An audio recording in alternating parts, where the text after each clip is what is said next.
values. And oh yeah, like the dude just said, solid, conservative, and just plain right. Well, welcome to Thankful Thursday. It's Thankful Thursday because we're thankful. You got to be more thankful. Thank you very much. Thank you very much. Thank you very much, sir. You're a gentleman and a scholar. We thank you so much for this bountiful harvest of Domino's, KFC, and the always delicious Taco Bell. Have you said thank you once? Thank you. Thank you, JP. Thank you for that sound. I'm thankful for you. No, thank you. Oh, thank you. Thank you for being thankful. I think, what did somebody last week, they suggested I put in the, thank you, sir. May I have another? Yeah. We from Animal House. Yeah. The paddling. Thank you, sir. May I have another? No hazing in the studio, but yes, that would be fitting. This just dawned on me. You know, it's like food every day when we do these. That one actually has food incorporated into it. Oh, it just dawned on me. With the delicious KFC and Taco Bell. Yep. All right. Hey, we got a great show laid on for you today. As always, Thankful Thursday includes two of our brethren and sistren that we are glad to have in the fold. Butters and Lee coming on halfway through hour number 2. So stand by for that. We're thankful for them. And then I got a triple dipper just filled up with stuff. So hit it, man. The Triple Dipper. 3 stories you've got to know. That's right. The Triple Dipper, 3 stories, 3 themes, if you will, that you got to know as we run today's show. First out the gate, look, I'm calling it the ICE derangement syndrome. And it really is. And it's messed up. It's bad. ICE derangement syndrome is real. Have you ever seen the demonization of law enforcement like what you're seeing right now? Because they're simply enforcing the actual law.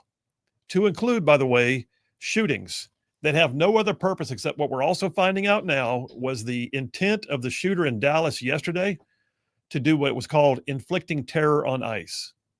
Well, that fits a lot. I'm going to talk about that at length. ICE derangement syndrome is real, and it's number 1 on the Triple Dipper. Number 2, listen, we broke the woke. No, I didn't say go woke, go broke. I said we broke the woke. So what I'm looking at here is the really interesting ways that you're finding that all the wokeness that we got inundated with over the last 4 years is falling by the wayside. It's almost like you're peeling back the layers of an onion. But yeah, I got to thinking this morning as I was looking at this article and that article and this thing and that thing, I thought, man, I think we broke the woke, and I am glad. So that's number 2 on the Triple Dipper. And then number 3, I didn't get to it yesterday. My plan is to get to it today. But Trump at the UN, that deserves some conversation. I can't let that go by. I'm going to try and get that in today as long as we can, squeeze it all in with the other content. But the reality is what took place at the United Nations this week as Trump spoke to world leaders and representatives was pretty epic and made me proud, to be honest. At the same time, it also made me mad the way he was treated. We'll talk about that. Trump at the UN, number 3 on the Triple Dipper.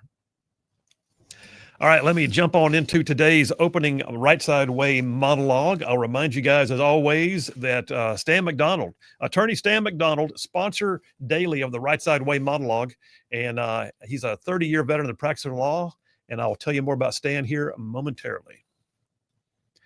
All right, let me ask you this. Have you ever seen or experienced one of those moments when you hear someone utter something and you just know it shouldn't have been said? Like, okay, that should not have happened. Like, keep those inside words inside. Sort of like that time that I was in church and a guy stood up to sing a solo. And like the old country saying goes, old boy was operating outside his gifts. I mean, it was awful.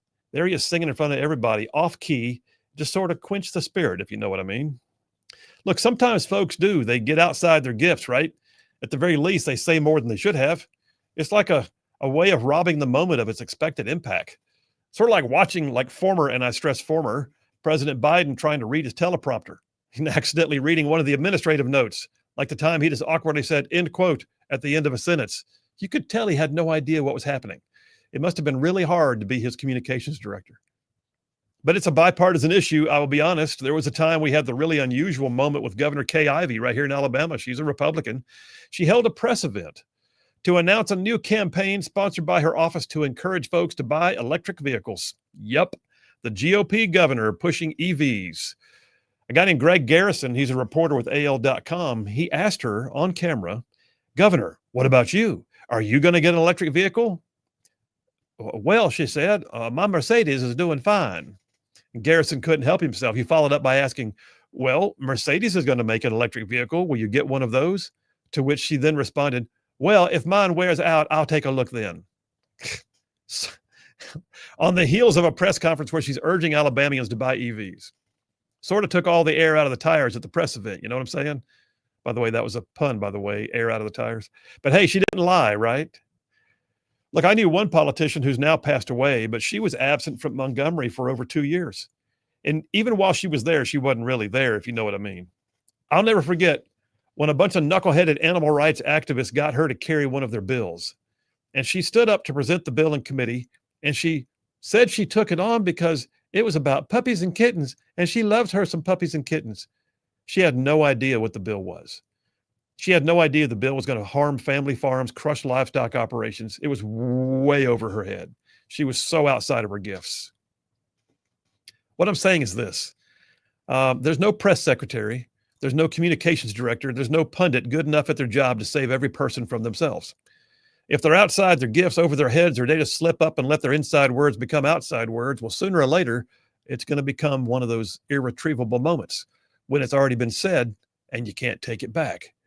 One of those times when all God's children get to see that the emperor has no clothes, if you know what I mean. But then there's the ones who know exactly what they're doing. And they say things with the full intent of causing harm, demeaning others, or placing people in difficult situations. I'm talking about elected officials who actually have a responsibility to lead and govern, but too often they just become mere bullies, shouting the most incredibly inflammatory and sometimes evil words. And when that happens, I like to point out that they're grifters, they're charlatans, and they simply enjoy what I call rhetoric without responsibility. Rhetoric without responsibility. So, rhetoric, the ability to shout whatever you want from the podium, just say whatever you want to in a podcast interview or scream it at a town hall, inflame it in an op-ed. Elected officials who could care less what their words will cause or do, even if their own words inflame a deranged lunatic to shoot up an ICE facility and murder innocent people. They abuse their ability to launch rhetoric, and they do so without any sense of responsibility for the outcome. It is rhetoric without responsibility, and in my opinion, the self-entitled members of the left wing of politics are inflaming the unstable and the easily manipulated members of their progressive base, and it's causing a wave of violent leftist reaction, and it has to stop.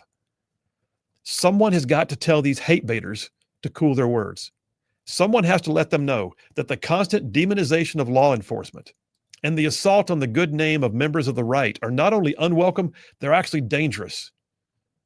No one in an elected position of authority should be allowed to simply enjoy rhetoric without responsibility.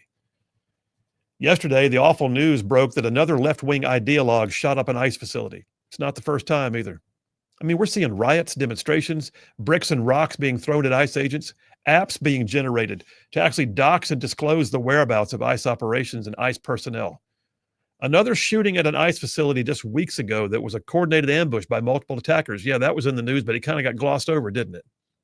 In yesterday's shooting in Dallas, the shooter was firing from an adjacent rooftop indiscriminately at ICE agents and their detainees. No law enforcement were killed in this melee this time, but the shooter did kill one illegal immigrant detainee and injure another before taking his own life. Evidence found at the scene included anti-ICE slogans written on leftover shell casings. And just the night before that, y'all, just the night before that deadly shooting by a deranged leftist, the uber-liberal Governor Gavin Newsom went on Stephen Colbert's show and ranted about ICE, saying such dangerous tripe as things like ICE is targeting the, quote, black and brown communities, that they're, quote, authoritarians. But he couldn't stop there. He kept going, demanding that ICE agents take off their masks, saying things like, masked men jumping out of unmarked cars, people disappearing, no due process, no oversight, zero accountability. He went on to say, this can't be normalized. None of this can be normalized. He knows none of that's true. He knows it. He knows that what he is doing is inflaming fear and stoking the fires of violence. But he's Gavin Newsom. And like most good leftists, he enjoys rhetoric without responsibility. How about Chicago Mayor Brandon Johnson, a man who's never led a thing in his life, who now allegedly leads one of the largest cities in the world, who shouts about ICE, who just last week called law enforcement a sickness, who also last week signed an executive order encouraging people in Chicago to protest ICE and interrupt their operations. How about the mayor of Nashville, Tennessee, who is now under federal investigation, by the way, who ordered all local law enforcement and government offices to refuse to cooperate with ICE? Or how about the young barista-turned-Congresswoman Alexandra Ocasio-Cortez, who recently called ICE a, quote, rogue agency that should not exist, and then called for ICE to be disbanded. AOC also recently said that new funding for ICE was going to result in an ICE explosion and ensuing barbarism. Barbarism. I mean, I could give you a list here. Democrat Minnesota Governor Tim Walz, just a few months ago, he referred to ICE agents as Trump's modern-day Gestapo. You got Democrat Congressman John Larson. Just in a week or so ago, Larson was shown in a video shouting, "That's the SS and the Gestapo," as he yelled at masked ICE agents. Democrat Congressman Stephen Lynch, June of this year, in an Instagram post, he used the phrase Gestapo-style tactics to criticize ICE. How about Democrat Congressman Dan Goldman, along with other Democrat politicians? Goldman has been reported to have compared ICE to the Gestapo during his critiques of immigration enforcement. Look, I could go on and on. But suffice to say, the Democrats in elected office right now, they are out of control. They have chosen to demonize good men and women in law enforcement, and particularly with ICE, with Immigration and Customs Enforcement, as some kind of jackbooted thugs, and their irresponsible rhetoric is getting people killed. But it's all of us, though, that get to deal with it, right? That's why I keep saying it's so important, maybe now more than ever, that we find and promote and support and vote for good quality candidates for any elected position. I don't care what it is. I'm so tired of seeing mayors and school board members and state officials and congressmen and others who obviously have no clue, who are operating so far outside their gifts, who have no concept how to run the organization they've been duly elected to serve. Folks get in office who have no business being there other than just winning a popularity contest at the ballot box. And then we all get to pay the price for it. Yeah, we need to pay attention to those times when they slip up and let their inside words become their outside words, and we cannot laugh it off, because that rhetoric without responsibility, it's dangerous. Just ask ICE. And that's a wrap for the Right Side Way. Yeah, rhetoric without responsibility. That's what we're seeing constantly. They get to say whatever they want to and then walk away from the podium like it doesn't matter, but it does matter, because they're inflaming sick, deranged minds who are looking for an excuse, and they're taking that as the clarion call to take deadly action, just like we saw yesterday, just like we saw with Charlie Kirk, just like we saw at the ICE facility before. It's gross, and it's got to stop. Phil Williams, Right Side Radio. Y'all stay tuned. We'll be right back. Hey, you're not going to want to miss the latest edition of the Just Right podcast. We just put it in the can. Listen, we interviewed Tom Ber, author of The Ground Kisser. What an amazing story she has, escaping communist Vietnam as a child, on a refugee boat filled with hundreds of people, intercepted by pirates, left adrift in the South China Sea, became a refugee, eventually found her way to the United States. She has a mission right now, basically to tell the world why America is the greatest place on the face of the earth, and two, to make sure Vietnam veterans know that they are loved and appreciated. Tom Ber, you are not going to want to miss this conversation. Just Right podcast coming up. Yeah, let's do a show. 1, 2, 3, hey! Well, Tom Ber, welcome to the Right Side Media Studio. Thank you. We're glad to have you. Having me. Look, I'm going to do just a brief introduction, sort of tell the world who's sitting here at the table with me. But you got an amazing story. An amazing story. You grew up in a time of war in Vietnam. Mm-hmm. You became a refugee at one point, robbed by pirates as you were, leaving the country. Right. You were left adrift at some point, I understand. You wound up in Indonesia. You finally came to America. Mm-hmm. You found your husband. You found the Lord. You raised a family. And I think one of the things that I've noticed is you have a love for this country, which we'll talk about more with your book in a minute. But for right now, welcome to the Just Right podcast. Thank you. Thank you for having me. Well, I'm glad you're here. Well, listen, I said it a moment ago. So you grew up in a time of war. Mm-hmm. Tell us where you're from and how that came about. Yeah. I was 8 years old when the war ended. I came Vietnam. in Vietnam. I came from the Mekong Delta of Vietnam. We live right by the Mekong River. Mekong River is pretty big river. I think it's even bigger than the Mississippi River here. But we live right on the border between Cambodia and Vietnam. It's about 6 miles from my house, the border is. And I was 8 years old when the war ended. And because I live on the border of Cambodia and Vietnam, I also experienced the war between Cambodia and Vietnam after the fall of Saigon in 1975. Yeah, that was a turbulent time. I mean, you're talking about the time of not just the United States presence in Vietnam and what the fall of Saigon was 1975. Yeah. I think the U.S. troop pulled out in 1973. Yeah, and then Saigon fell in 75. Is that right? Right. And the communist takeover of the country at that point. Exactly. But then the Khmer Rouge were north in Cambodia, and the killing fields started in like 78, 79 time frame. Yes, about 76 when it kind of started, and then it just escalated between 78 and 79. Now you lived in the Mekong Delta area, so were you in an urban environment or were you in like a rural environment? I was in an urban environment. It's a little town called Tangzhou, Tanchau, and is in the Anyang province. It's the roads in Vietnam is really not smooth like here, so it takes about 6 hours from Saigon. So it's a little bit southwest of Saigon. Listen, I've had some time overseas myself in different parts of the world, and I've said many times people don't realize here in America that the dirtiest alleyway is sometimes better than the best road in foreign countries. Yeah. So do you remember war when you were a kid? Gosh, yes. I remember a lot.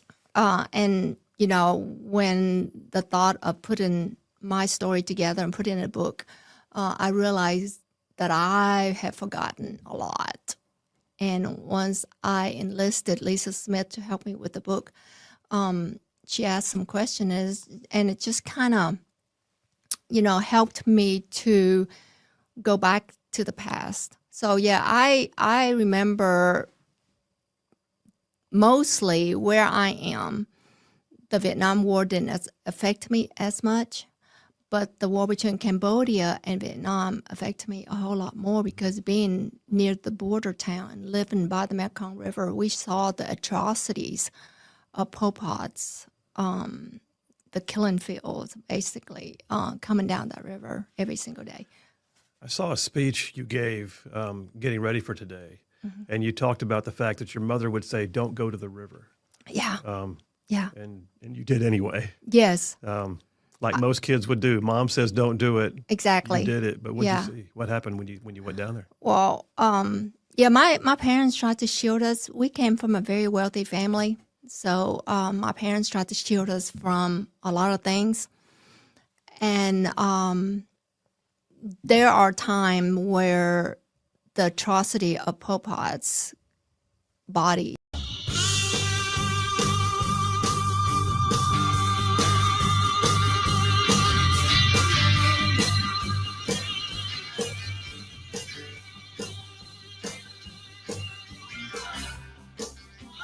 And we are back. Phil Williams, Rightside Radio, solid, conservative, and just plain right. Saving the world one soundbite at a time. All right, so I got to tell you about Attorney Stan McDonald. Yes, I do. Attorney Stan McDonald, partner at the law firm of Wilmer and Lee in Huntsville, 30-year veteran in the practice of law, long-time conservative. I mean, like y'all, he's been in the trenches, in the mix, in the fray, as a right-side ruffian, if you will, since way back.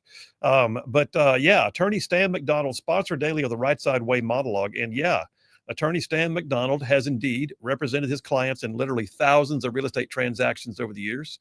He can stand up for you in any local, state, or federal court. I like to say when Stan McDonald's on your side, you're going to have no greater friend. Likewise, your adversaries are going to have no greater foe. So that being said, you need an attorney in North Alabama. I'm going to tell you how to reach him. I got a phone number ready for you. You ready? Attorney Stan McDonald. The law firm is Wilmer and Lee. He's an America First family man. The number is 256-533-0202. That's 256-533-0202.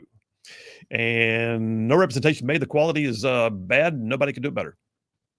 Ba-bum, ba-bum.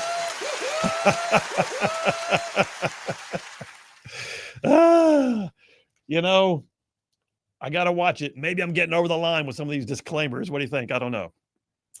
Well, if we don't have to do a disclaimer anymore, then they don't have any say. I think I have certainly gone quite the opposite direction from where the disclaimers used to be. Yeah, just a hair. That's right. So, Joanna from Hartselle checking in. She says, thankful Thursday. I'm thankful to be able to go online, find some morals and goodness and sanity at Rightside Radio. Thank you, my friend. Thank you, Joanna. We appreciate that. Said it's getting harder and harder to find every day. Thank you, Phil and JP, for what you guys do. It does not go unnoticed. Wow.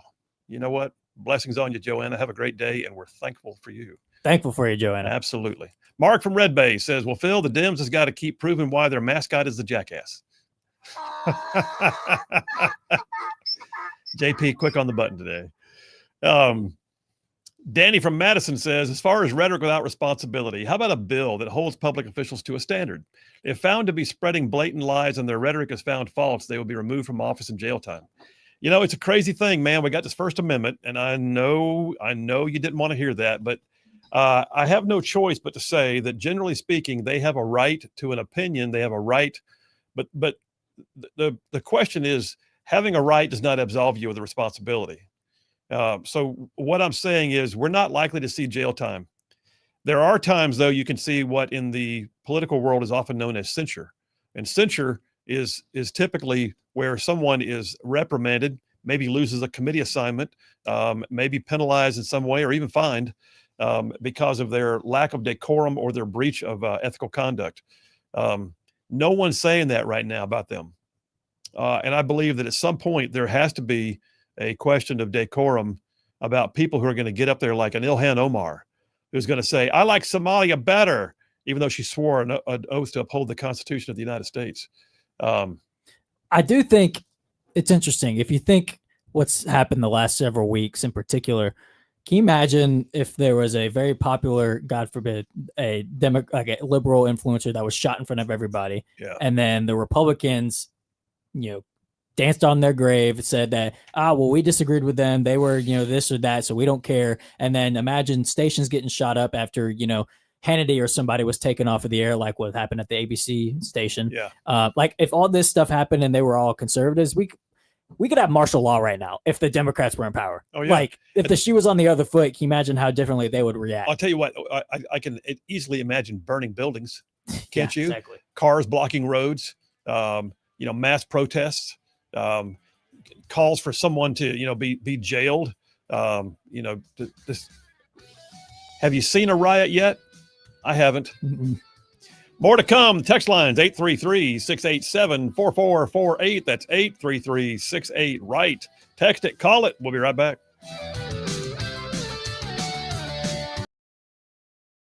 Body parts coming down that Mekong River. And I'm not talking about one or two bodies. I'm talking about a wave of hundreds and thousands of bodies. And you saw this as a kid. I went, my mom and dad would say, don't go to the river, don't go look out to the river. And other kids, of course, me, and also dragging some of my siblings and cousins and go look at it. And I remember seeing bloated bodies, headless, heads and hands and limbs, and just coming down, floating down the river, and watching some of my relatives taking long sticks and push the body parts back into the channel so that it would, keep on floating down that main channel. And I remember the smell of it. It's just horrific. There are, I've sort of said sometimes that memories are sometimes keyed more by smell than they are by visual. Yeah. Smells come back to you. They bring things back. Absolutely. Believe it or not, the blooms of the pear trees in spring bring that memories back. Really? There's a smell of it that it's reminded me of the bodies that I smell as 8-9 years old. Wow. And I remember the other 2 weeks ago when I was given talk to a high school kids, and another memory came back of that time. I remember when the water received from the Mekong River sometimes, my family would let me play, me and my siblings and cousin. I have 1,000 cousins in Vietnam. I mean, we're all related somehow.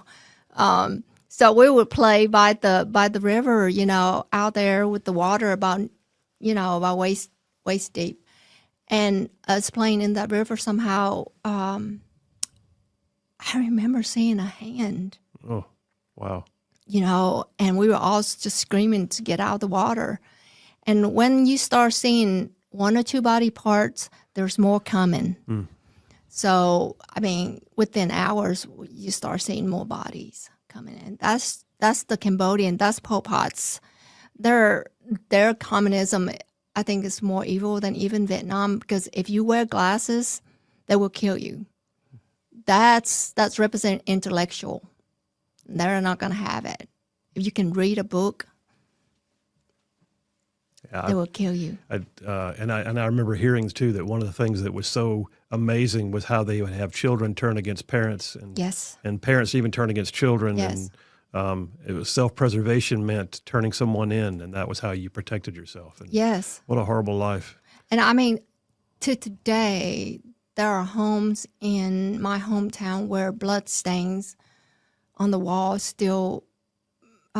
There's still blood stains on the wall, because where the Khmer Rouge would come in at night, and they would try to extract information from the locals, and they would take babies from mother's arms and take the baby and smash the baby against the wall.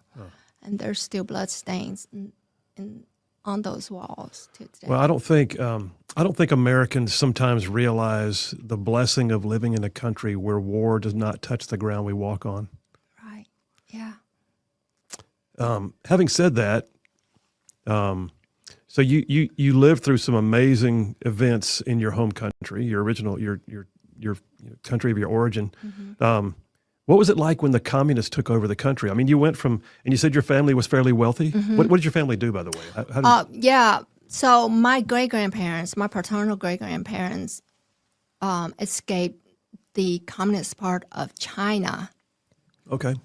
So he and my great-grandmother escaped communist part of China and settled in the Mekong Delta. He was a Eastern medicine man, so that was his profession. So they started a family there. Because we live by the Mekong River, which the Mekong River is a gateway to all the commodities, you know.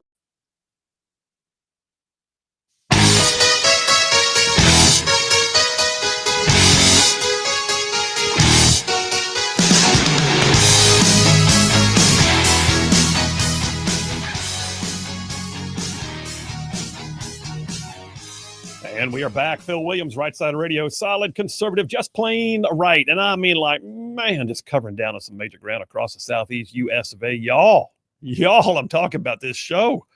Whew. I mean, goes like from Huntsville back over to Chattanooga. I'm talking about from Tuscaloosa back over to Gadsden. I mean, all the way down to that loveliest little village on the plains we call Auburn, War Eagle. And then, oh, by the way, straight across the line from there to what we call, once again, Fort Benning. And then big old patches of North Georgia and Mississippi, all thrown in just for good measure. And that would just be the radio, by the way, just the radio. Then there's all y'all out there in the whole wide world going to the World Wide Web, logging in every single day, looking inside the studio on video, including the audio. And oh, by the way, that's places like X and YouTube and Rumble and Facebook and our website, rightsidemedia.org. And then y'all, I know there's a bunch of the podcast too.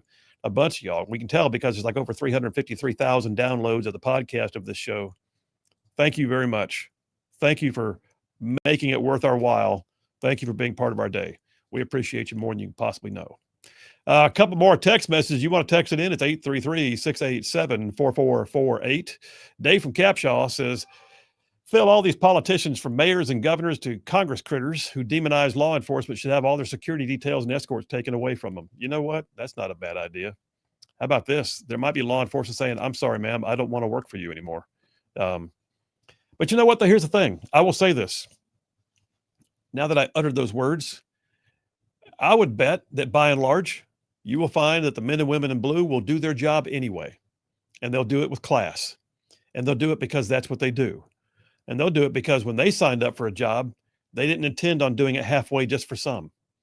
See, politicians come in with a bias, and a statesman will get elected and will do what's right, regardless of whether it's a party affiliation or whatever. A statesman will actually stand on principle, and a statesman takes care of people. Then you have what I would call the polarized left, especially, who cackle gleefully while they shout, just like demonizations, and there's no good that comes from it. The reality is, I think if even some of those who were screaming, defund the police and jackbooted thugs and Gestapo and SS and all these other things that they say, which make no sense and are really insulting, I would bet that even still, law enforcement would guard them and their right to speak. There's a great back and forth between Tucker Carlson and Eric Swalwell when Tucker was at Fox, and said, why is it ridiculous to, for my wife to carry the same? Who's saying that? Tucker Carlson to Eric Swalwell said, why is it crazy if my wife wants to, carry the same weapons that your bodyguards carry to protect you? Is that ridiculous? And Eric Swalwell was, that's a ridiculous thing to say, Tucker. And, obviously, he realized he backed himself into a corner of his bodyguards carry the guns that he doesn't want every other American citizen to have. And Tucker said, oh, is it because you're more important than me and my family? Is that what it is? And of course, Eric, was trying to slither his way out of that. But that's the hypocrisy. It's just like with people like Zohran Mamdani that are socialists and have all the money in the world. Why don't you redistribute your wealth? I think one of the worst was, what was her name? She's gone now. Cori Bush. Isn't she gone? Did she lose her election? I think she did. Look it up and see, but I'm almost positive she did. She was in the squad. And Cori Bush was like Jasmine Crockett with an extra 60 pounds on her.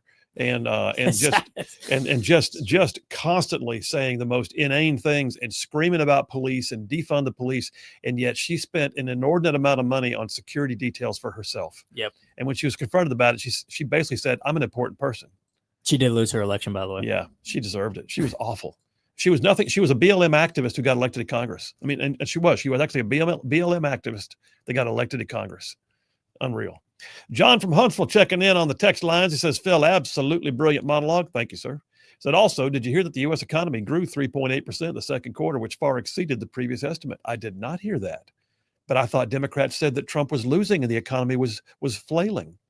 Anyway, then he says, by the way, JP, did you hear about Donald Trump's controversial Ryder Cup appearance?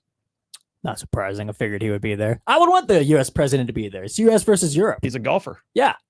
Is it going to be at a Trump golf course?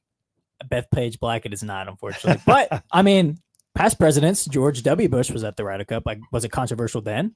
It's now that it's Trump, everything he does is controversial. So why is it controversial for him to show up? Well, obviously, because he's not doing his job. He's got to be in the White House fixing every single problem, like the economy down the drain and everything like that. Good Lord.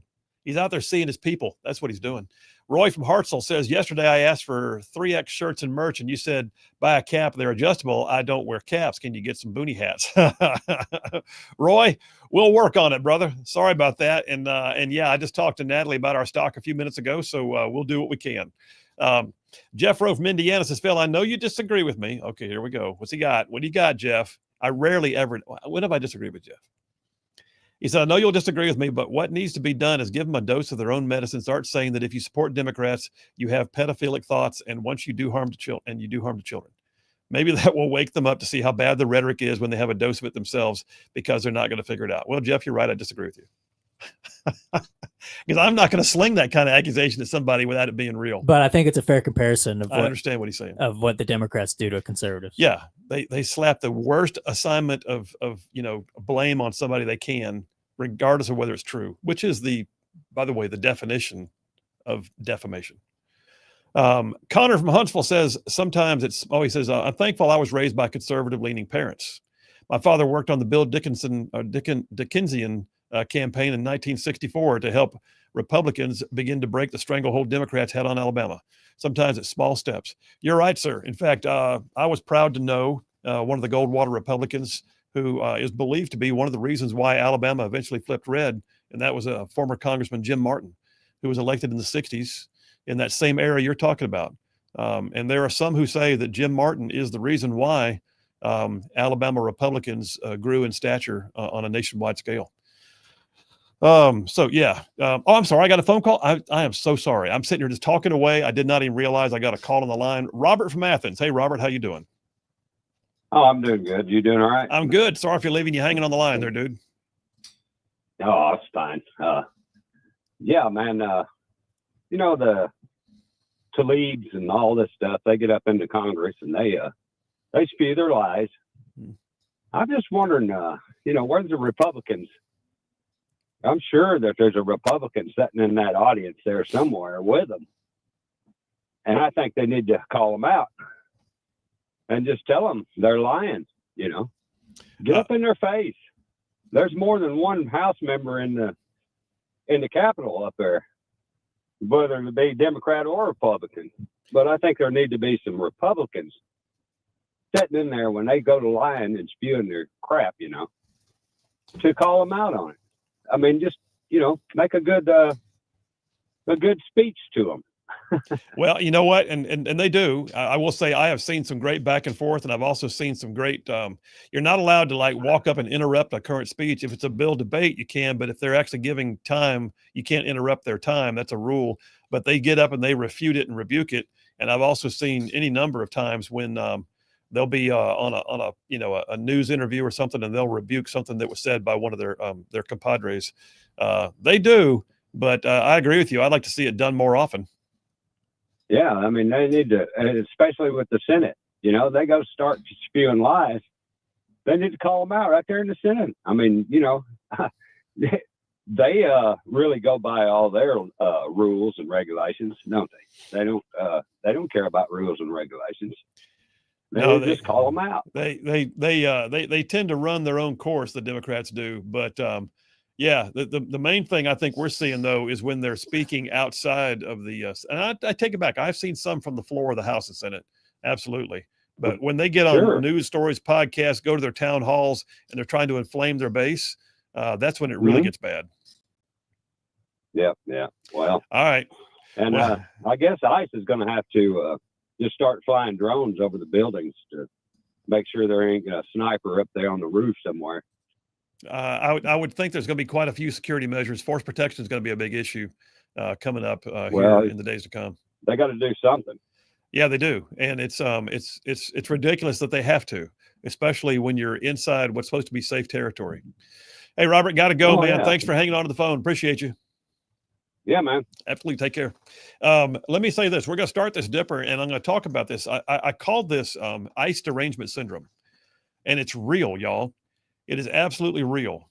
Now, to give you an update on what we know about yesterday's shooting, yesterday's shooting was significant in a variety of ways, not the least of which is that we have every reason to believe that the shooter himself was a left-wing activist whose sole intention in a note that he left behind was to do what he called create terror in ICE.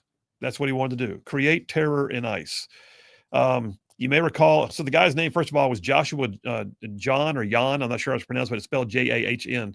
Joshua Jan. He's the shooter in Dallas who got up on a roof across the street from an ICE facility and began shooting into the facility indiscriminately. And then he turned his attention to a van in the exit ramp area of the building where they were bringing some detainees out. And he shot up the van. He killed one detainee, injured another. ICE agents were not injured. But these detainees were sitting there in a van, and they were shackled. They couldn't do a thing about it, and they died. And this left-wing activist was targeting ICE agents, but he wound up killing detainees. And it says, like here in the article I've got from Fox, I hold it in my calloused former paratrooper hands, that he literally was firing, quote, indiscriminately at the ICE building. He was found dead, by the way, with a rifle on the nearby rooftop. You've probably already heard, too. They found some remaining ammunition that he left behind, shell casings that had words on it like anti-ICE. And we're also learning now that he did leave behind that note that I mentioned a moment ago. And the note was pretty specific. And he also is believed to have been somebody who was it a family member who was either a gay activist or his sister has been arrested like 10 times or something like that. There's a bunch of mugshots of her, but yes, she is a active LGBT member. And then mom was a Beto O'Rourke activist who was all about the sister was the Beto O'Rourke activist. The mom was the one that was anti-gun and very much, which is ironic. Yeah, exactly. People forget too that it was only just a short time ago in Alvarado, Texas, which is like miles away, 2 months ago, where another individual ambushed a separate ICE facility trying to target officers. There are 16 people who've been targeted in that one because it was an ambush-style shooting. So, I mean, that's a significant event, and it's amazing that it didn't get I think that one happened right around the time of Charlie Kirk getting shot, and it did not get the airtime that it probably should have. But what we're looking at right now is Attorney General Ken Paxton in Texas. He said the attack on ICE is yet another despicable assault on law and order. It's the epidemic of leftist political violence. It must end. And he says Democrats have fostered an environment of evil, emboldening radicals to kill, steal, and destroy, but we will never surrender. That's what I was talking about a moment ago. The ICE derangement syndrome. It's like lighting a match on tinderwood. When you've got these politicians screaming in the microphone, go get them, they're the Gestapo. When you've got Mayor Johnson of Chicago signing an executive order saying the people of Chicago need to protest and need to block ICE. And when you've got groups forming and putting apps together so you can go online and dox and disclose the locations of ICE when they're doing their operations. When you've got the mayor of LA who refuses to do anything about law enforcement, and Trump has to send the National Guard to stop the ICE riots, and they're throwing bricks and cinder blocks at ICE vehicles as they drive by. I'm just telling you, that kind of chaos is fomented by elected officials who do what I said a while ago. They enjoy rhetoric without any responsibility, and they'll say whatever they want to say, never mind the fact that they are fueling the fire of the deranged left that is literally causing the lashing out that's killing people. We'll take a break right now. We'll come back from this break. I'll keep moving on this one. We're talking about number one on the Triple Dipper, the ICE derangement syndrome. Phil Williams, Rightside Radio. Y'all stay tuned. We'll be right back.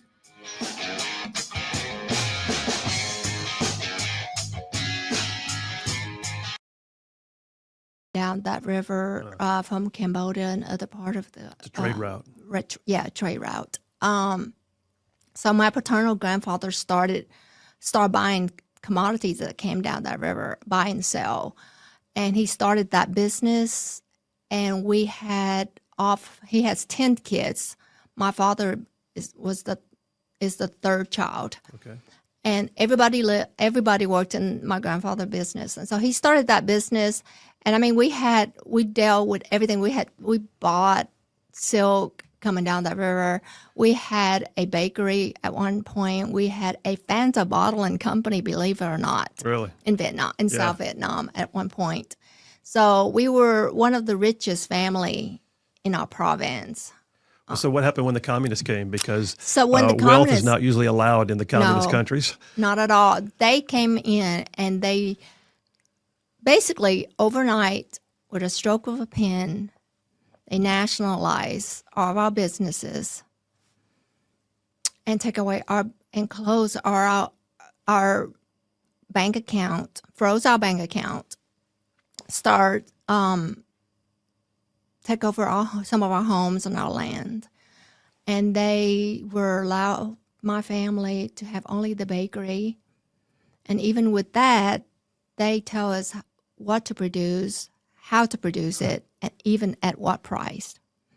So we went from having one of the richest family in the province to being just like everybody. I mean, that's what communism and socialism is, right? Yeah.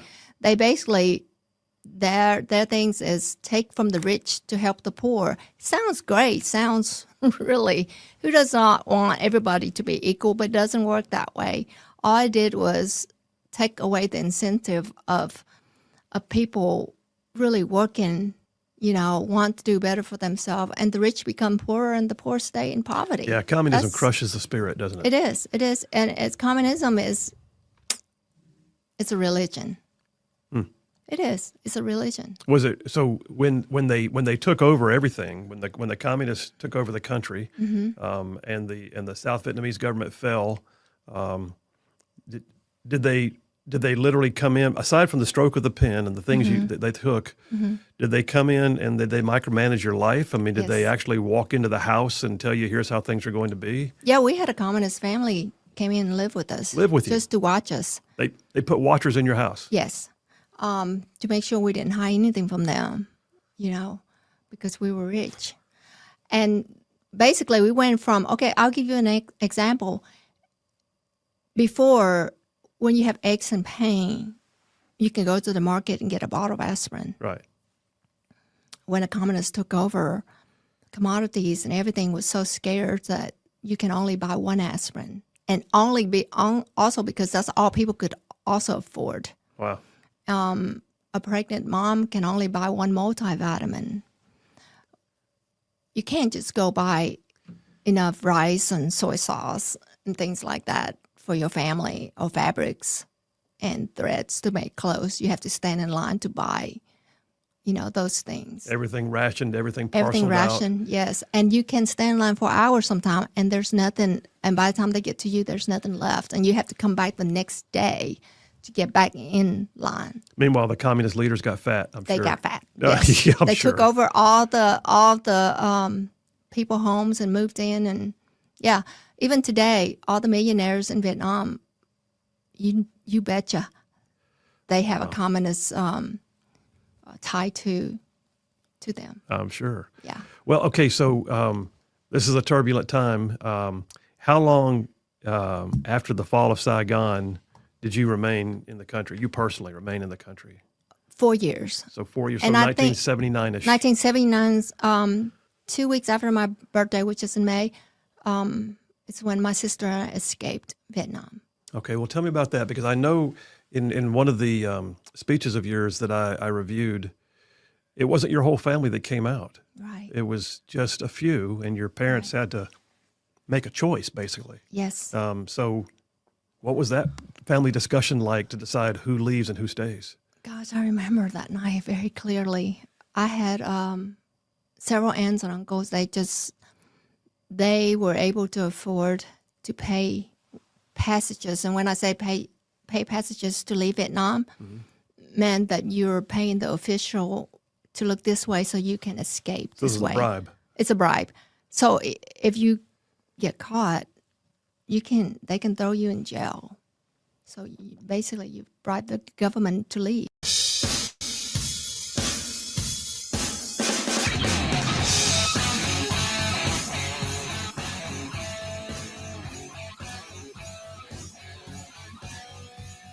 And we are back. Phil Williams, Rightside Radio, solid, conservative, and just plain right. Making common sense like a superpower. So Brian from Decatur checks in. He says, how can a mayor of a major city or any politician call for illegal behavior of its citizens against law enforcement officers and not be punished in any way, shape, or form? Serious question. There you go. That's what I said earlier. Rhetoric without responsibility. I tell you what, let me skip down in my stack since you said that. Brian, great question. I'm looking at an article I pulled off of ABC 7 out of Chicago. Dateline last week. Mayor Brandon Johnson signs the, quote, right to protest executive order amid rise of ICE agents. He didn't have to do this. That wasn't necessary. Everybody knows you have a First Amendment. You have a right to a voice. You don't have a right to cause mayhem. You don't have a right to commit criminal activity in the course of trying to exercise your voice. You don't have a right to interrupt police operations, law enforcement operations of any kind, just because you think you have a say-so. It doesn't work that way. You want to protest, stand across the street with your signs and yell your epithets if you want to. March down the street with, a parade that you actually checked ahead of time and said, can we march today? But what we're not seeing any of that. And the fact that Brandon Johnson did this, to your point, Brian, how can he get away with this? He gets away with it because he's allowed to get away with it because the law enforcement, the leadership of the state that he's in is so dyed-in-the-wool blue anti-Trump that he could say, let's all go march on the White House and kill Trump, and he would get away with it. That's how bad it is. But Johnson, he did not have to do this because, like I said, everybody knows that the First Amendment exists. Why is it necessary then for the mayor to enhance it by saying, I'm going to sign an executive order that gives you a right to protest? What does that even mean? ABC 7 says it reaffirms protections for people who want to demonstrate against any federal action in Chicago. Oh, so he targeted one audience. He didn't say, I celebrate as the mayor your right to have a voice. The First Amendment calls for it. He didn't say that. He said, I'm signing an executive order encouraging people to know that we will reaffirm our protections of you if you will please demonstrate against federal law enforcement. Who does that? He went on to say this. He cited, Brandon Johnson did, a recent clash at one of the ICE processing facilities in Broadview of the Chicago area. And he said, quote, "This president is so unhinged, we just don't know what his directives are going to be. The point is there's something very fundamental about our country. That's the ability to be able to peacefully assemble and petition the government." But then he went on to call military or bringing in the National Guard and all that a sickness. Okay. You know what he just did? He just incited violence. He basically checked the block that says, wink, wink, nod, nod. I know you got a First Amendment. I'm writing this down so that you'll know you can protest the federal government. That's what he's doing. He's referencing the incident where they linked arms and like obstructed ICE from leaving their facility, right? Where as far as I know, the lady yeah. got put. Yeah, so you're allowed to protest. You about the one with Monica McIver? That was in No. New Jersey. The one that the candidate for Congress that got pushed to the ground by. Oh, was that in Chicago? I'm assuming it's talking about the same incident. I could be wrong, but you have a right to protest. You're not allowed to obstruct and get in the way of ICE from doing their job. There's a difference. Exactly. Okay. And put your hands on law enforcement when you do it. I'm sure ICE is used to people standing outside their facilities and holding up signs calling them fascists. Just a difference when you get in their way and don't let them do their job. That's absolutely right.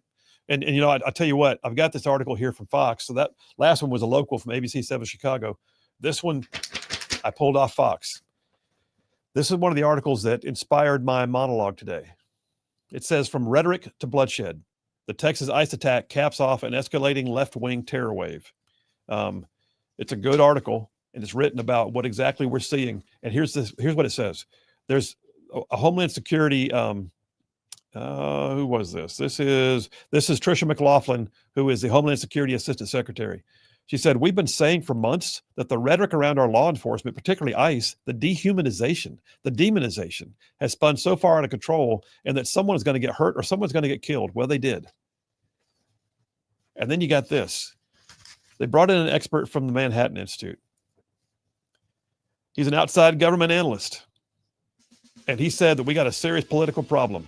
And he went on to say, at a certain point, if you continue to make these arguments about people, somebody somewhere will take you seriously enough to use force because you're making the argument that seems to justify the use of force. And that's what Brandon Johnson just did. He just justified the use of force. Bill Williams, Rightside Radio. We'll be right back.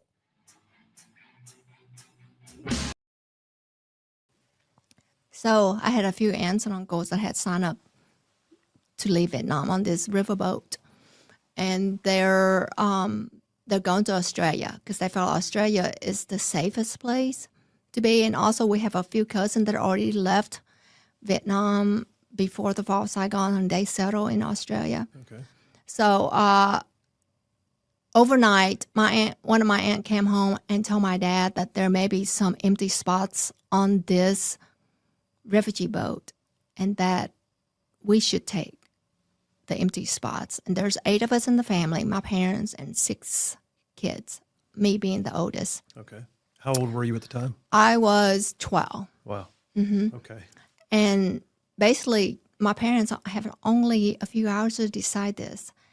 And my parents, of course, at this time in 1979, everybody was struggling. We don't have a whole lot of money. And I know it was a lot of sacrifice for my parents to even, bribe someone to the official for me and my sister to leave. And so, yeah, there were only enough money for just 2 passages. And so they picked me, being the oldest. I was 12. And my next sister, she was she's a little bit over 10 years old, to leave with my aunt and uncle. And my parent has to make the decision overnight.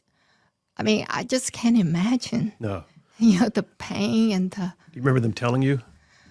I remember, yeah. And I remember my parents said to trust them, and I think, being the oldest of 6, I'm pretty bratty. It's kind of like a bratty, and also kind of... Were you headstrong? Yeah. I mean, I can fight any boys in my neighborhood growing up. I mean, I would have like a spitting contest with the boys. And anyway, so I just felt like at that time I felt like I'm trusting my parents.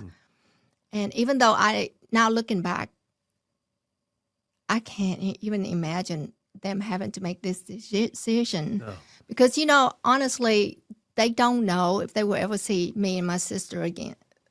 They don't know that, right? But they have to make this hard decision because they knew that at least 2 of their kids may have a better life elsewhere than Vietnam. Well, I mean, that's huge. And I've raised kids, and I understand you've raised your kids. And I cannot imagine at 10 and 12 years old sending them away and knowing I Yeah. never see them again. That's I just- remember saying what an amazing thing.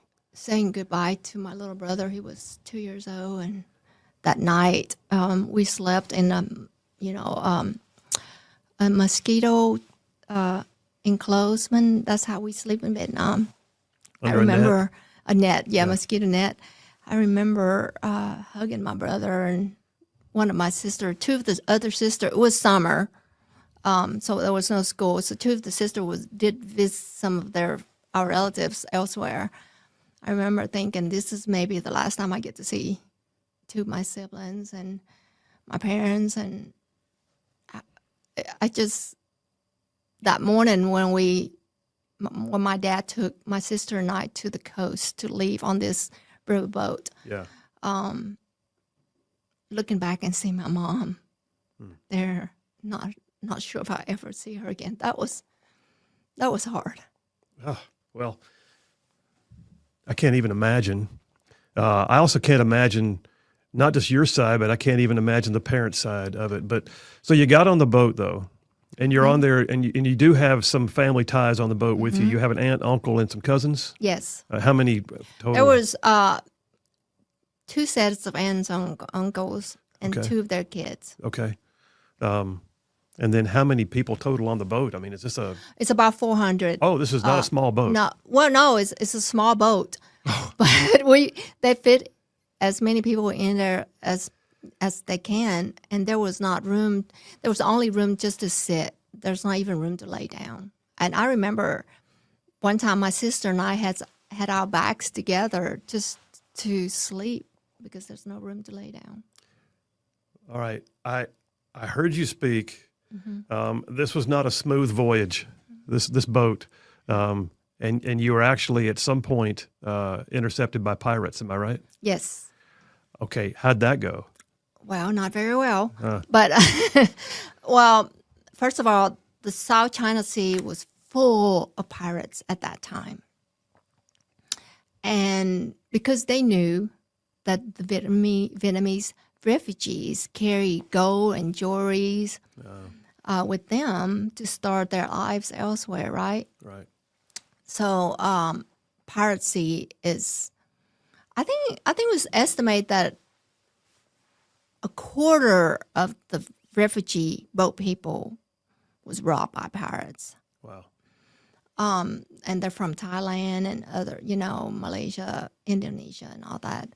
But yeah, we were, after several days at sea, we actually landed in Malaysia. So you went ashore in Malaysia, or is this before the pirates or after? This is okay. So this part may be a little bit sensitive, Okay. in a way, but this is the truth.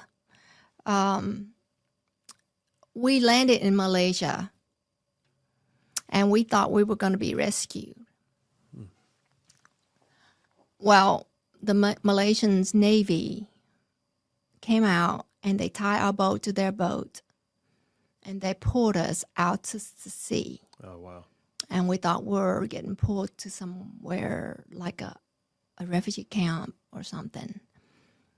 They pulled us out to sea where there's no people that can see them. They robbed us. The Malaysian Navy. Yes, because they were in uniform. Wow. Wow.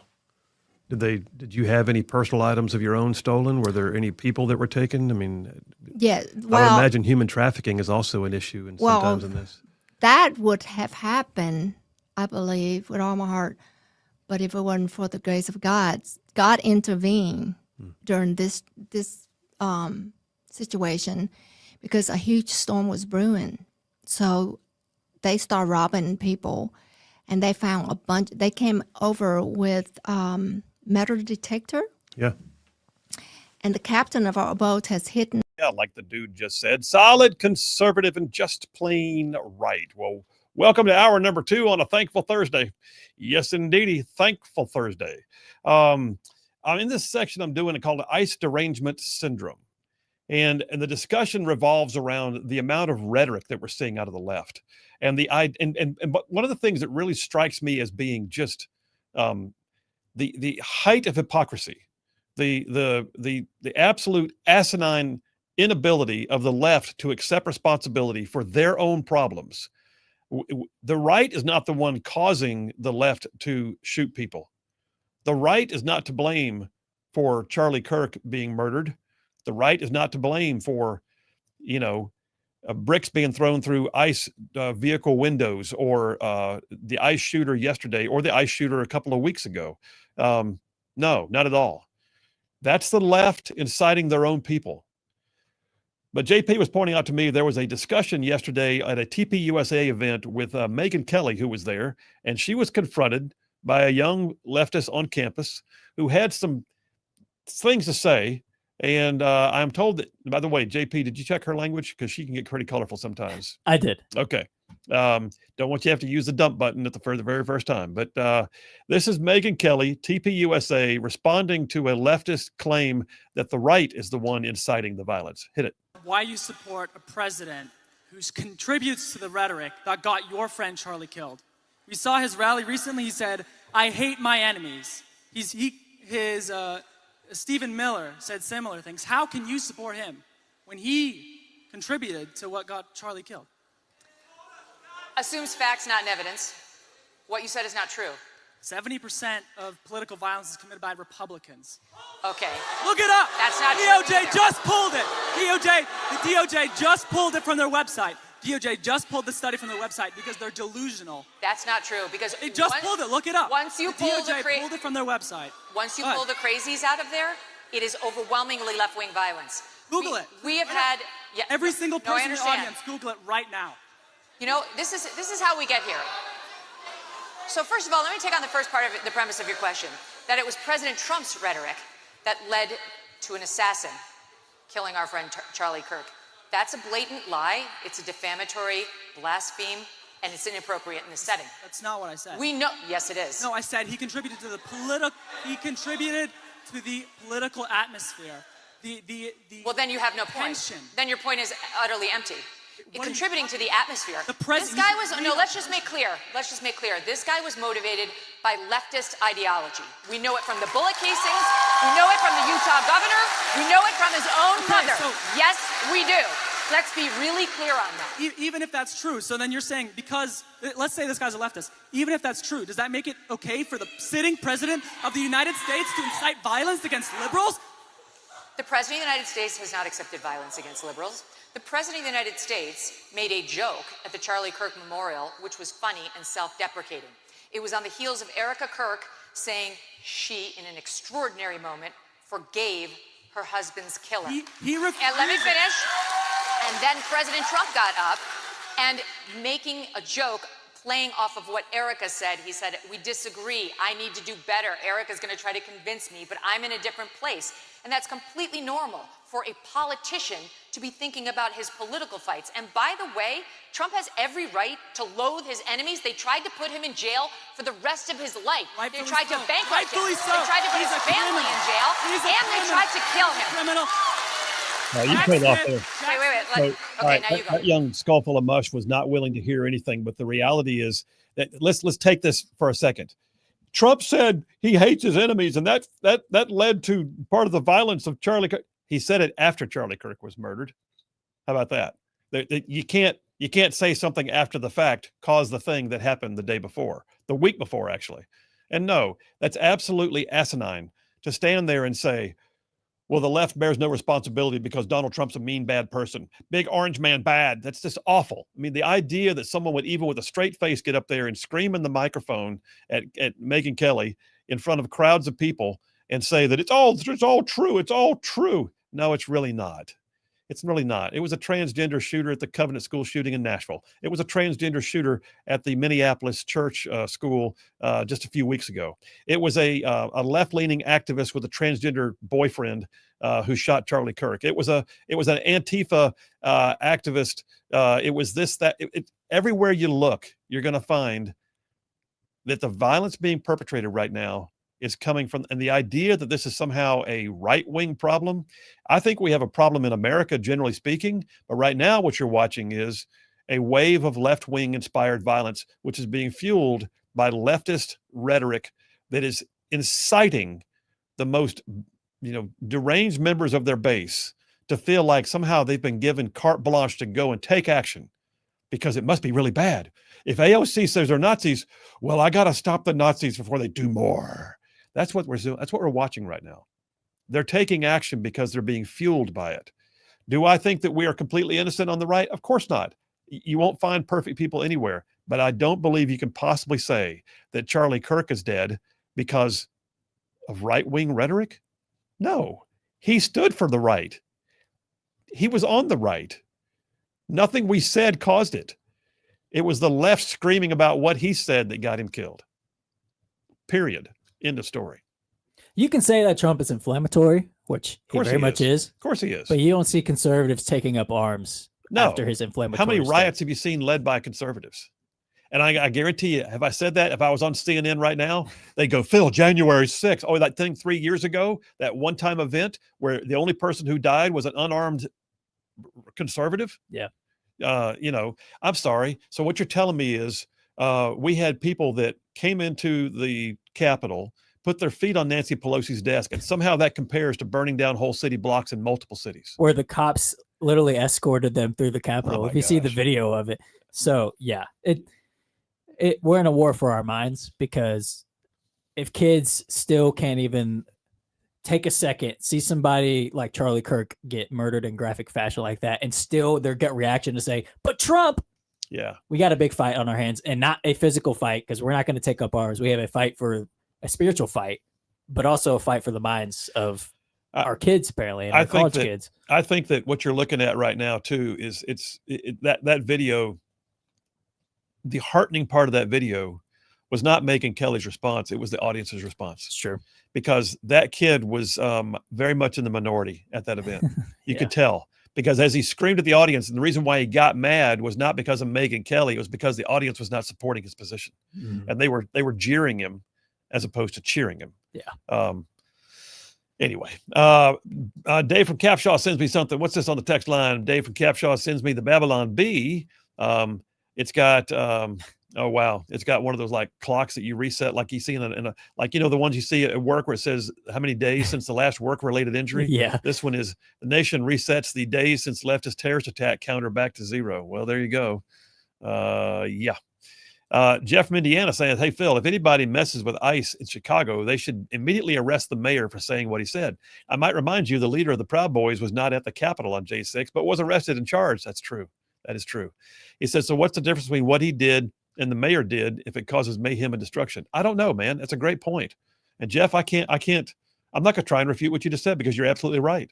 I mean, and people tried to blame Trump for January 6th, right? They tried to say he incited the violence. He gave a speech and then he said peaceful protest. And then they tried to blame him anyway. And yet you're right. Mayor Brandon Johnson is doing all this stuff and basically saying, hey, by the way, go protest. And when you do, make sure your protests are focused on federal law enforcement, and I'll have your back. And that's like saying, here's your get out of jail free card. Scott from Athens says, I'm not certain it's completely rhetoric. He says, number one, spiritual forces are at work. Not true. Number two, why does this younger generation not know what a literal Nazi or fascist really is? Great point. Good question. And number three, circle back around to the Milgram experiment where most failed and will shock someone to death. I have seen that. That is amazing. It's worth having. I might even do a monologue on that one day. By the way, Roy from Hartselle, I hope you saw the text. Check your phone, Roy from Hartselle. We sent you a text.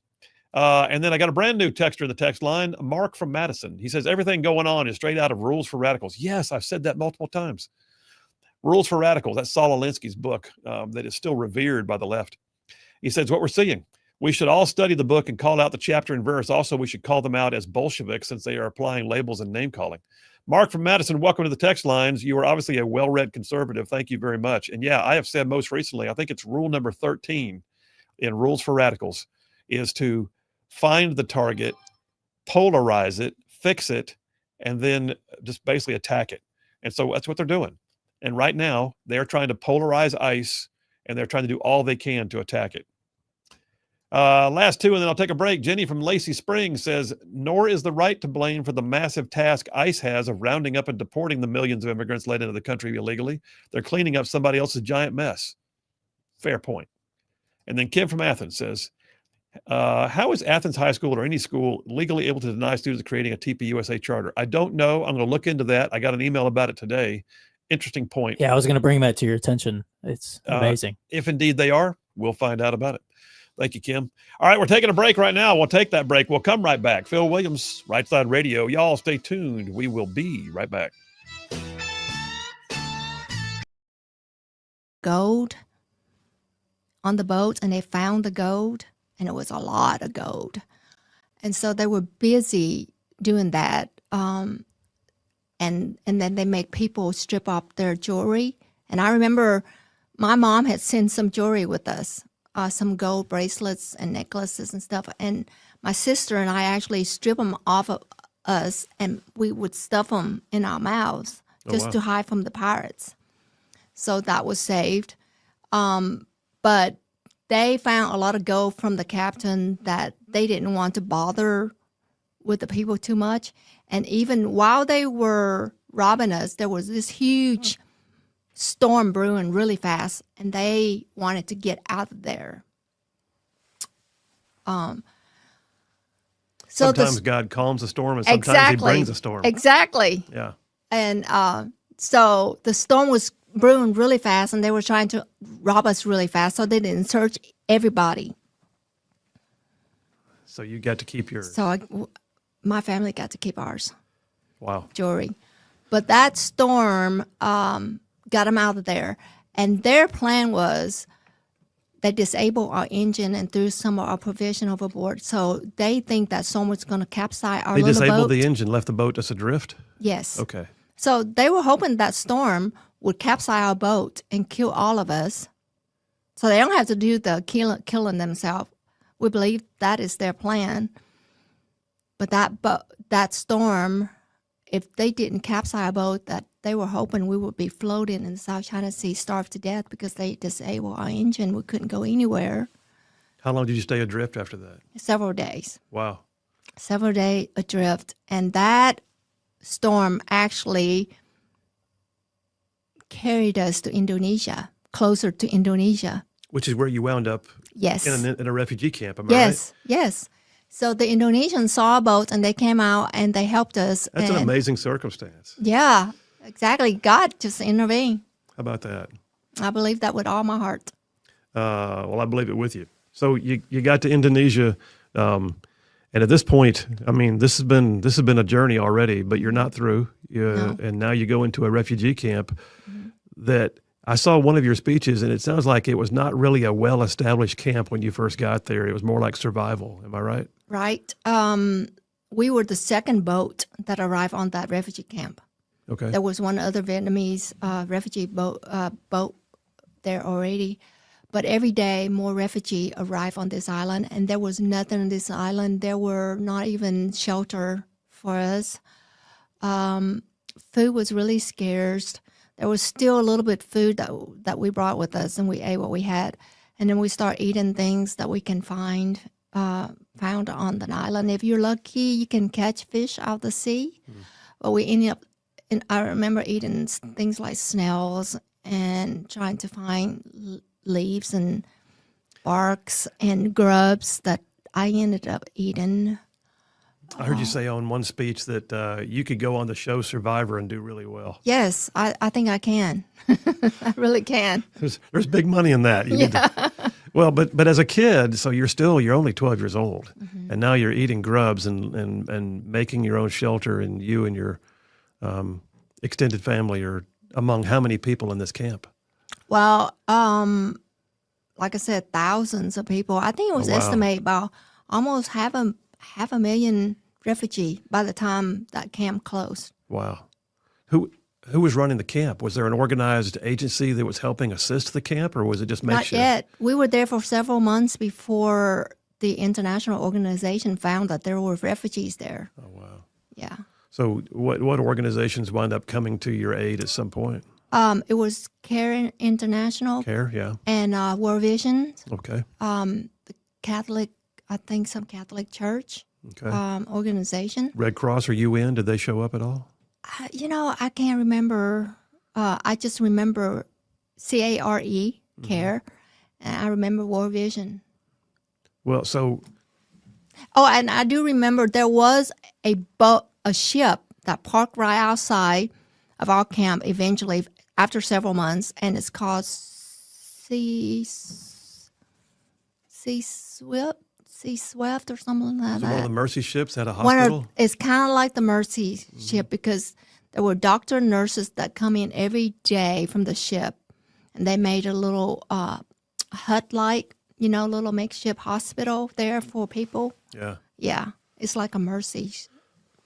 Well, so once the aid organizations began coming in, and realize you're still in a refugee camp, so everything's very relative. But did life improve? I mean, did you have food? Did you? Yes. Okay. Yes, life did improve. They brought in a lot of medicine for.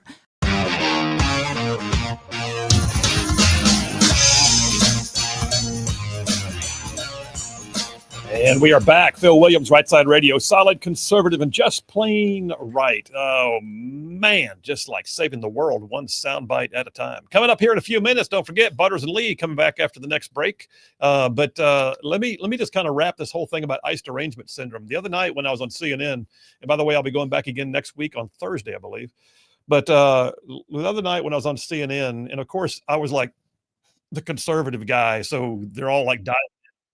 But the host, Abby Phillip, is obviously slanted in her views, obviously. And she starts coming at me with this thing that the left tried to go with for about a day and a half. That's what I got, a day and a half. Tom Homan took a bribe. Tom Homan took a bribe. We have evidence that Tom Homan took a bribe. There was an investigation on Tom Homan during the Biden era that he was taking $50,000 and claiming that he would get people contracts when he got in. And you know what? It went away. You know why it went away? Because it was an election era time frame by the Biden administration's DOJ trying to go after somebody they knew was going to be in a position to start cleaning up the illegal immigration, and was an absolute warrior on the stump for Trump during that time. So I'm on the other night, and I'm on with Abby Phillip, and she starts taking me to task on this thing. And you don't believe there's an investigation, Phil? And I basically said it was fake, and I said there's nothing to it. And we're going to play it right now. You got that, JP? How long is this thing? About a minute and a half? Yeah, about. Yeah, let's. This is me on CNN with Abby Phillip. If you're watching the live stream, you'll see it. Otherwise, you'll hear it. Let's play it. So in Make America Great Again world, I would say, first of all, this is low-end tabloid journalism. Stop right there and back up. I will say this. You heard me say it because Abby Phillip liked to keep saying, well, the MAGA is doing this and the MAGA is doing that. And I thought, you know what? Let's clarify MAGA. So the first thing I said was, well, in Make America Great Again world. So that's why I started off that way. Started over. Great Again world. I would say, first of all, this is low-end tabloid journalism when you're going to cite 6 unnamed sources to discredit a federal official like this. Do you think that the investigation was real? Do I think it was real? Yeah. No, I don't think it was real. So wait, hold on. But I think what you also have, hang on a second, Phil, you have no grand jury indictment, you have no smoking gun. But the White House is not even denying that there was an investigation. Kash Patel acknowledges that there was an investigation that they closed. And we're spending an entire segment talking about 6 unnamed sources talking about a thing that had no indictment, had no smoking gun, and had no charges. Because they shut down the investigation. How could there be an indictment when they shut it down? You had a Biden-era lawfare going on. They could have rushed it forward if they'd wanted to, and they didn't. That's the point. Stop it right there. That's the thing. This is during the Biden era. If they wanted to rush this thing through a grand jury, they could have done it. And they didn't do it. You know why? Because it was crap. Well, we hear there's a video somewhere. You hear? Where did you hear this? Oh, from the 6 unnamed sources that the Wall Street Journal or the New York Times tried to quote. I mean, that's such crap. But that's where where ICE derangement syndrome is right now. They're desperate to take down ICE.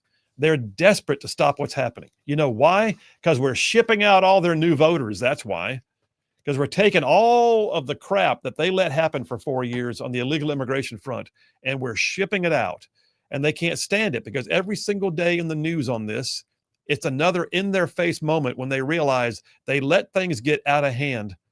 And now we're all having to see the aftermath, and they hate that we're seeing it because it's a constant reminder that they screwed things up. That's where we are with Trump. The Trump administration is doing an amazing amount of good work right now on the immigration front. In fact, they're doing things so effectively that the border numbers are lower than they've ever been in recorded history. And yet all they can do is go, Trump bad, ICE bad, and Tom Homan took bribes and things. And it's to the point of being nauseating. But that's where we are right now. Got a couple of texts real quick. Kennan from Huntsville says, right, one riot in 250 years. Left, 250 riots in 1 year. That's funny, not funny. But yeah. And they didn't burn down the Capitol. Like, no. I mean, what was there stuff that, went on that should not have happened? Should not have happened. With assaulting police officers and stuff? Sure. Should have stayed outside. It's not a fair comparison to cities literally burning to the ground and stores getting looted and destroyed for what? George Floyd. It wasn't about George Floyd after like a week. It was just simply about criminals using this as an excuse to wreak havoc and destroy their communities. And then you want to compare that to January 6ers who was escorted through the Capitol on video with police saying, all right, guys, I know we'll let you in the Senate chamber, but then can you guys just please leave? Was there some instance, like I said? Sure. It's not a fair comparison at all to what the left has done with their riots. They're true riots. Yeah. So yeah, you didn't see any BLM Summer of Love commissions where we had congressmen calling people in to 26 people died, those riots, by the way. Yeah. 26 people died and over $2 billion in just insurance claims. Where Tim Walz's wife says, I'm going to open the window so I could smell the burnt rubber. Yeah. And it'll be my what was it? Her touchstone moment. That's her touchstone moment for identifying with the people in the street. Yeah. Unbelievable. Nathaniel from Huntsville says, I was driving, so I couldn't text, but please check out what Obama said today at the London O2 conference. He's pushing the violence narrative that will only make things worse. It seems terribly irresponsible to me. I have not seen that. We'll try and check that out. So thank you very much. And then last one for the break. Kano from Layton, Alabama says, I remember my father talking about McCarthyism, beginning to think we might need it again. No, we don't have to go there. We don't. All we got to do is just enforce the existing laws. That's all we got to do. It's just like that. All right, we're taking a break. We're coming right back with some Butters and Lee, Phil Williams, Rightside Radio. We'll be right back. That's another thing. There are people that start dying of dysentery. Oh, yeah. If you're not dying of starvation, you die of dysentery. I had dysentery in Afghanistan, and it's not fun. Oh, my gosh. That's what I had in the refugee. I almost died. I really thought I was going to die, honestly. In the refugee, I had dysentery so bad. But eventually they came in, they brought medication for all of us and food, lots of food. In fact, now that you say that, I remember one of your speeches, you said to this day, you still get a hankering for Spam once in a while because they brought Spam. Yes, yes. That's where I learned how to eat Spam, yes. We still have Spam. Right now in our pantry, we always have Spam. Well, it's funny what sticks with you like that. So you're in this refugee camp. Living conditions may have gotten somewhat improved, but you're still not in a good place. Is your family still intact? Everybody still together? Everybody's still together. And one of my uncle who serves in the Navy for the South Vietnamese Navy. So because he served, he get to pick what country to immigrate to. Okay. And of course, we picked the United States of America. Everybody wanted to come here. Yeah. This is the place. Was it? And let me ask you about that because, in my time overseas and in my time in Afghanistan, I actually lived among the Afghan people for a year. And it's amazing people who have never been to America still have an idealized version of what's here. Yeah.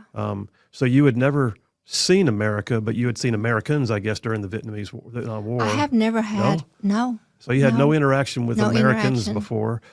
What was the never having seen it? What was the mental image you had of America?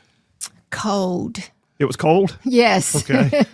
What I remember as a little kid, always hearing that America is so cold. Okay. And even when we were in refugee camp and getting ready to come here to America, whatever money left, my aunt and uncle left, they brought us wool sweaters to come to America. They hadn't been to the South. No. And it was July when we came, and we wore high neck, 100% wool sweater arriving to Huntsville International Airport. What did you imagine about life in America before you ever got here? What was your did you have certain things you expected to see or you couldn't wait to see? Or I could imagine, because my life before communism, we had French things like cheese and butter and champagne, all that, not that, and we've always heard that America is even better than that. So as a little kid, I think about living in a castle, living in places, that has carpet, and I don't know. It's just like a fairy tale, I guess. As a little kid, I just thinking America is like a fairy tale story. Well, so the day came when you found out there was a sponsor. In Athens, Alabama, of all places. Athens, Alabama. That was willing to sponsor a family from the camp. Yes. How did it turn out to be your family, and what was that like? I think it was the Van Kirks of Athens.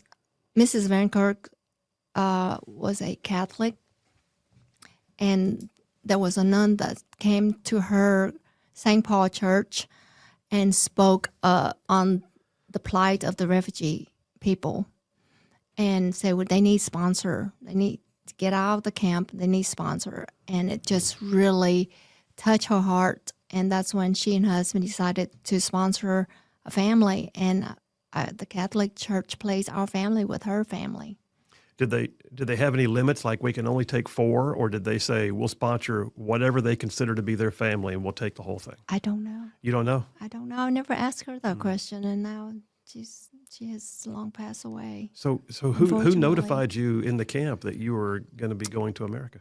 It was one of the organization. I guess it's the Catholic organization. Well, all right. So how did you come to America? By boat? Hey, all you Rightside ruffians out there, you are listening to Rightside Radio, solid conservative, just plain right.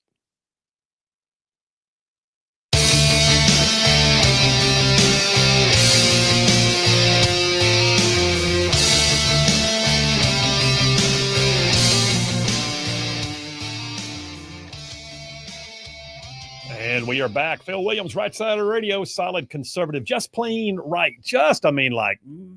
Covering down on some major ground across the Southeast US of A. Oh, yeah. Oh, by the way, not just the radio. I'm also talking about how much we have in terms of people who live stream the show, and then all you podcasters. I won't go through my whole thing like I do sometimes, but I just want to say, no matter where you catch this show, it amazes me that we have all of y'all in the Right Side family. And you're the reason why we do what we do. I can't thank you enough, because literally for the last 4.5 years, this has been a joy. There are days when I'm downstairs and I am, doing the law firm stuff, and I come upstairs to the studio, and my day downstairs might have been rough, and I come upstairs and it feels better because I'm with y'all. So thank you very much for being a part of our lives. All right. That being said, there's some other people that we are also thankful for on Thankful Thursdays. And they come in every Thursday, and they come in with strong opinions, but they're also a big part of the family as well. So let me just call the roll on this segment. So the dynamic diva of dilatory discourse from Huntsville, Lee from Huntsville, are you there? I'm here. You are. We're glad. All right. And then I hear he's like lounging with his toes in the sand right now. The silky smooth Butterman, are you there? I am here, calling in from the Gulf Shores State Park down here. Wow, that's, by the way, I got to ask: are you staying at the new Gulf State Park, the newly revised, reversed hotel? We are. Is it nice? I haven't been there yet. I just did I've full on construction going on 10 feet from me, right outside. They're building a new pool. Well, good. Well, hey, I got to say, that means I've got a quorum. Hit me some whoop whoops. All right, you guys, I appreciate both of you, especially with Butters calling in from the beach, which, by the way, I'm insanely jealous, but that's okay. First question for you is, we talked about it a lot before you came on the air, but like more and more, we're seeing leftist violence. And I got to ask, what are your thoughts on the amount of rhetoric being generated by left-wing politicians? And does that rhetoric, in your opinion, actually inspire or incite some of this violence? You first, Butterman. What do you think? The simple answer is, of course it does. You call everybody a racist, a fascist, any of us, even on the right, if we actually believe those things, especially those of us that have dealt with, taking up arms and going to combat, we go do what's necessary. And sometimes violence is necessary to fight such extreme, awful things.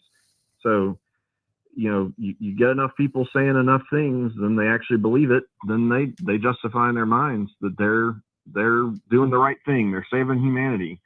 And it's really scary, and it really gives me pause to think about what exactly is the future of how we deal with conversations in politics, because it's clear there's no intellectual honesty. People screaming that Charlie Kirk was a racist and a fascist and spewed hate, they're just insane, and I have no idea how to talk to them. Yeah. Okay. Well, you know what? I won't jump in yet. Let me go to Lee first. Lee, your thoughts on the amount of rhetoric we're seeing, and is that rhetoric what's sparking some of this violent behavior on the left? It absolutely is, and has been. This rhetoric's been going on for some time, and I believe the death of Charlie Kirk was culmination of that rhetoric, because it really speaks to people who suffer from mental illness, like this person obviously seemed to be doing, in the sense of, thinking he had to go and defend his, trans boyfriend. I look at this and I think, look at the difference, the stark difference. So the Democrats are all of a sudden screaming and yelling about both sides and hold hands and both sides, and oh, there's more violence on the, they're doing anything to draw away your attention from the fact in the last 5 years, literally the left's been on a killing spree. So I want to point out that Melissa Hortman in Minnesota, they bring her up all the time, as a whataboutism. Yeah. Well, okay. Melissa Hortman, they did a vote to honor her, and condemn the violence. Every last person in the entire House voted for that. And it was every single Republican, is what I'm saying. Every single Republican voted for that. Yeah. When they had a vote on Charlie Kirk, a resolution for him, 58 Democrats voted no, including our Alabama Democrats. They voted yes. And Jasmine Crockett, who I think has to be one of the dumbest members of Congress. I mean, her and AOC really, they're like two horses with their noses right there. But I call it the Crockett line. If you're below the Crockett line, I can't even talk to you. It's like the Mendoza line in baseball. You're below the Crockett line. Below the Crockett line. Write that down, JP. Yeah. Oh my gosh. The problem is that there's so many below the Crockett line. Yeah, true. But she sets the bar. I mean, it's tough. But all I'm saying is, and she actually came out and said that it hurt her heart, which I'm surprised she has one. It must be, dark. That only 2 white Democrats voted no for Charlie Kirk. Like, she's rooting for more people to vote no for a man who was assassinated. I just have to look at this and go, we can't move forward together. Yeah, we can move forward separate, but I don't know how we move forward together. So I'll be honest with you. I'll jump in here and say the interesting point about the Charlie Kirk murder in this discussion. I mean, there's a lot of interesting points, I guess, but the interesting point for the purpose of this discussion is rhetoric and the ability to have civil discourse. The model for that was Charlie Kirk. That's what he did. He championed the idea of differing opinions having their platform together and still being able to walk away from it. And he's the one they killed. So it's really obvious. I think that the Charlie Kirk's assassination, and particularly the reaction that occurred by so many on both sides, just the concept of left versus right or Republican versus Democrat is going away. And I think what is going to occur is people that are truly Americans and want an American way of life versus those that just don't. And I don't know what that means. I don't know what that looks like, but part of that is you have Democrat elected leaders that are spewing rhetoric that it's nonsense. It's utter intellectual nonsense, and it's not worth talking to them anymore. But I don't know. I don't know what that means. Well, but you know what Charlie said about when you stop talking? That's when the violence starts. I know. That's what's scary so much. Yeah. But they've stopped talking. They have stopped talking. You know, and they stopped talking a long time ago. We just weren't paying attention to it. I got to say, the other night when I was on CNN, one of the highlights of my night was Cornel West, who I went into the show thinking this was going to be madness. I thought that I was going to wind up having to, deal with all kinds of like race baiting rhetoric and things, and I had it totally wrong. That was the most gracious man, and I granted there may be times when we wouldn't get along as well, but it was actually funny. The way we interacted, and I enjoyed his company. Now, Anna Navarro sitting across from me, not so much, but and even the host Abby Phillip was driving me crazy the other night. But Cornel West was actually a hoot, and I totally enjoyed his company.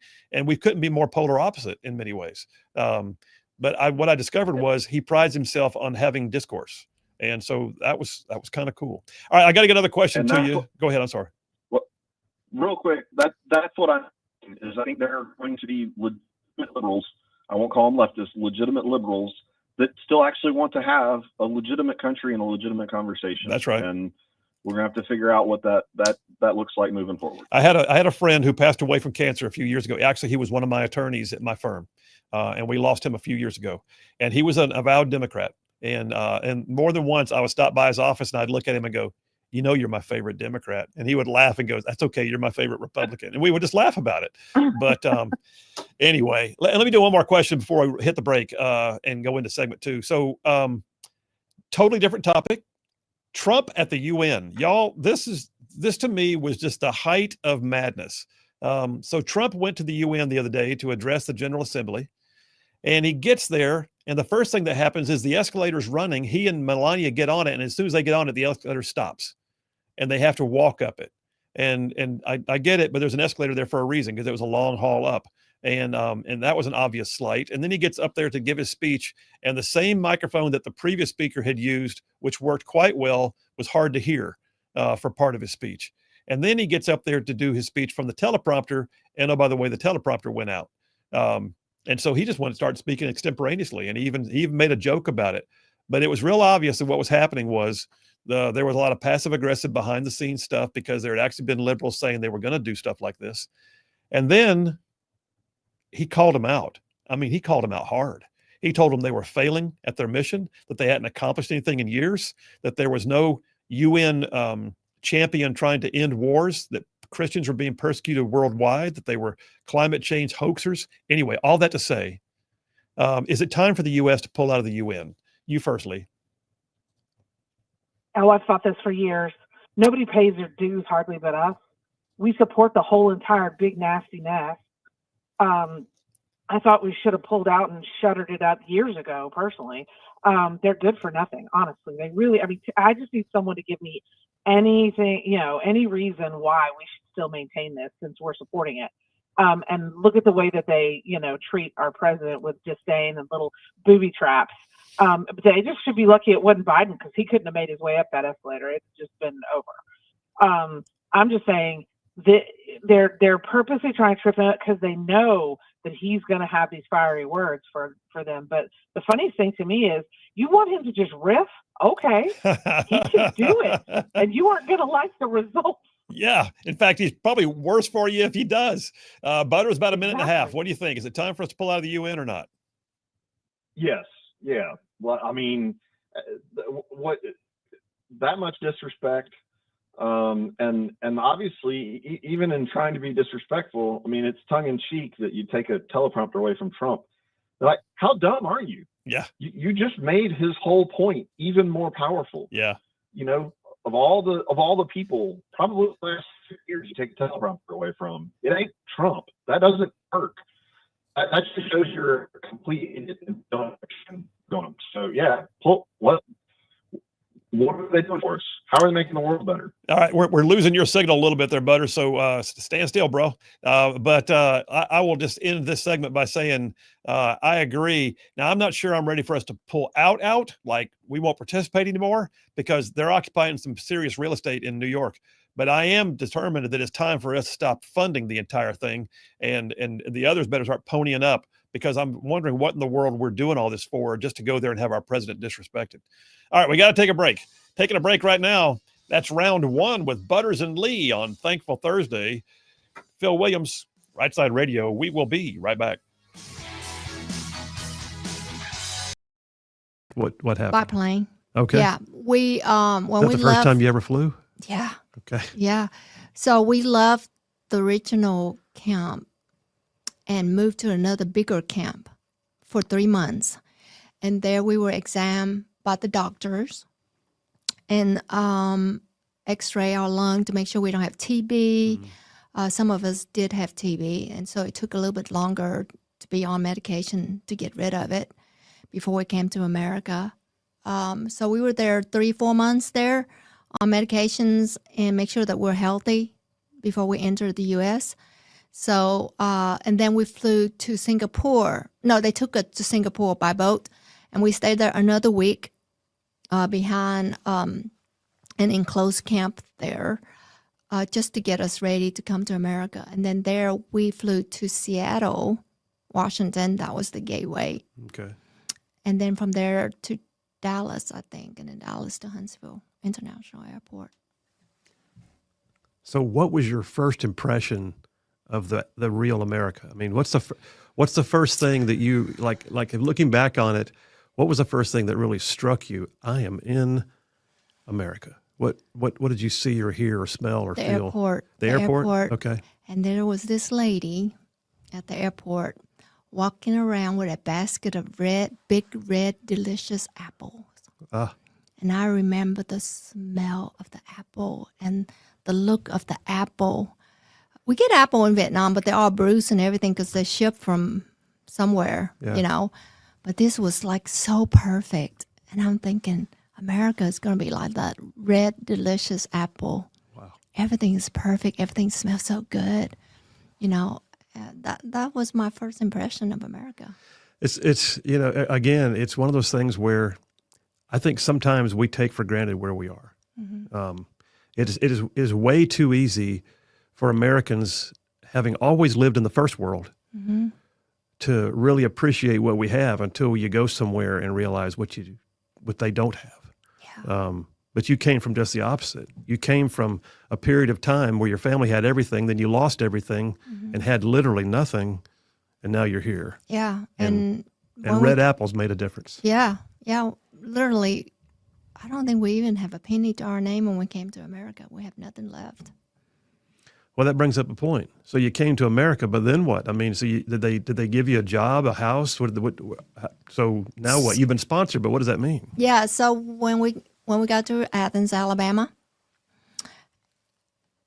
the community of Athens and our sponsor provide us an apartment, a furnished apartment. And I remember seeing it for the first time. I remember take my shoes off and feel that carpet under my feet. It was so luxurious. Wow. And having flush toilet.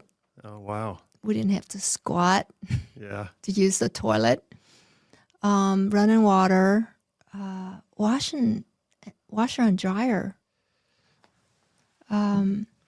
soft beds. I remember open that refrigerator that was full of food. Oh, they stocked the refrigerator for you too. Yes. I remember seeing chicken in there that I didn't have to chase after, killed and plugged and cleaned. Wow. And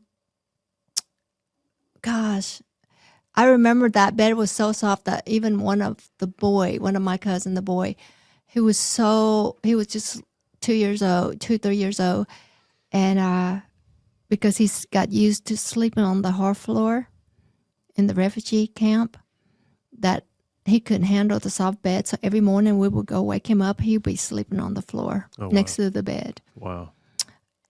A different family come every single week to take us to the store, to take us to the health department, to take us to the dentist, enrolled us kids in school.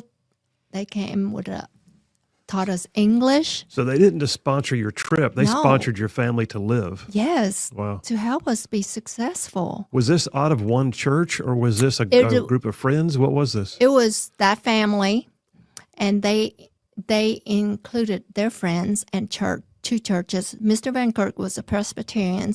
Mrs. Van Kirk was a Catholic. So they had two churches involved. Okay. And then, of course, their family and their friends also. So I've always, it was not like a government program. It was just the people in the community rallying together to help this refugee family.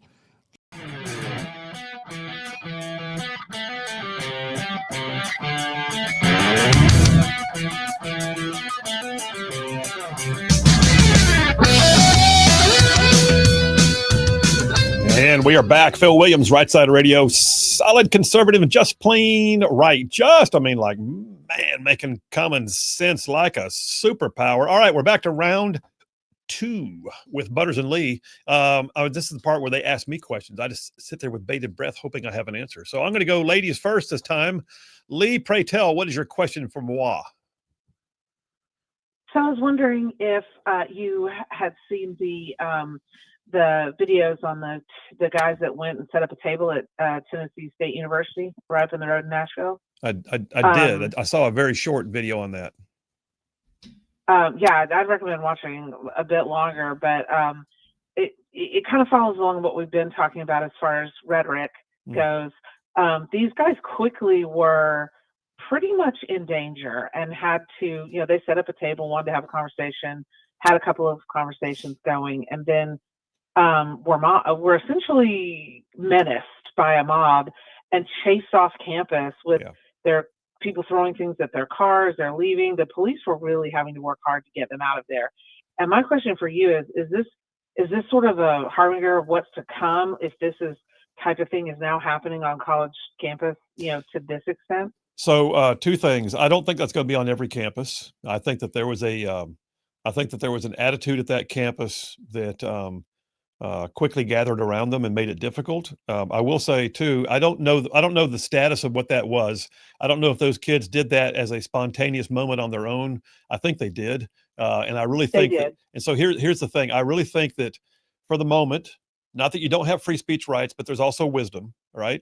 So I would encourage wisdom, and don't think that just because you have a right means you have to force it on others in a way that could put you at risk. So my point in saying that is, like Brylan Hollyhan, the young guy who's going to be from Alabama, he's an Auburn student, going to take over the next 10 weeks or 10 tours of the Charlie Kirk TPUSA tour.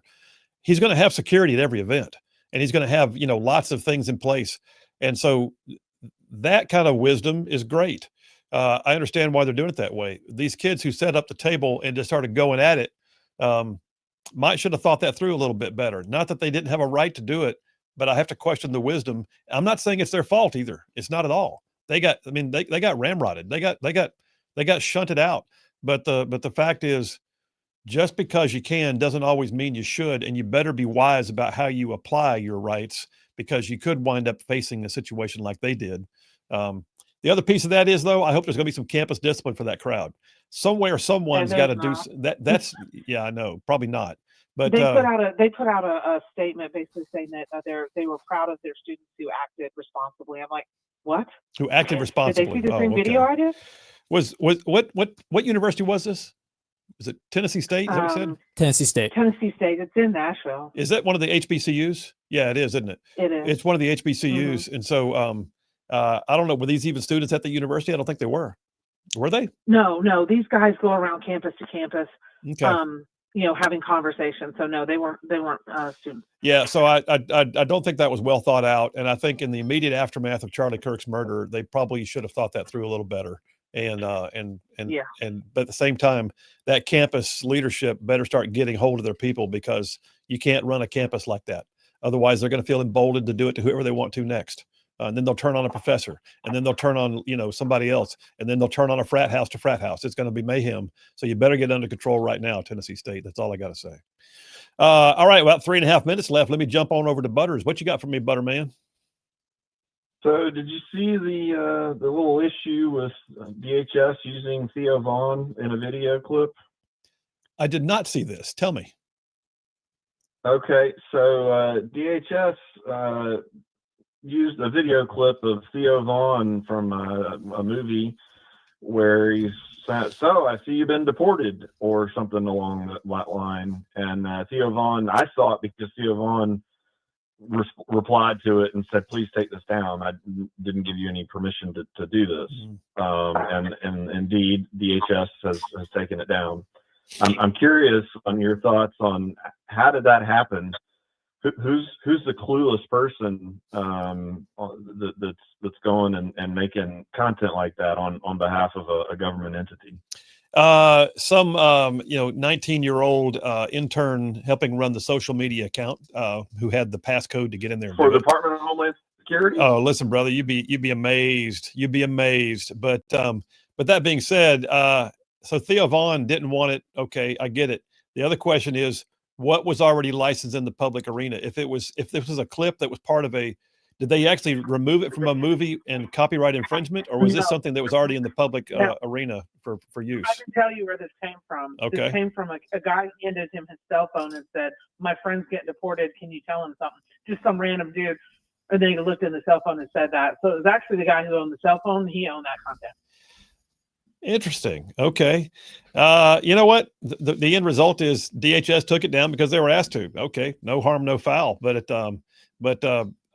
Theo Vaughn, I question why he wants to do it in a movie and then not let it be seen after that. I mean, all you got to do is give attribution, give credit to where the movie came from. And we got about 10 seconds. Yeah.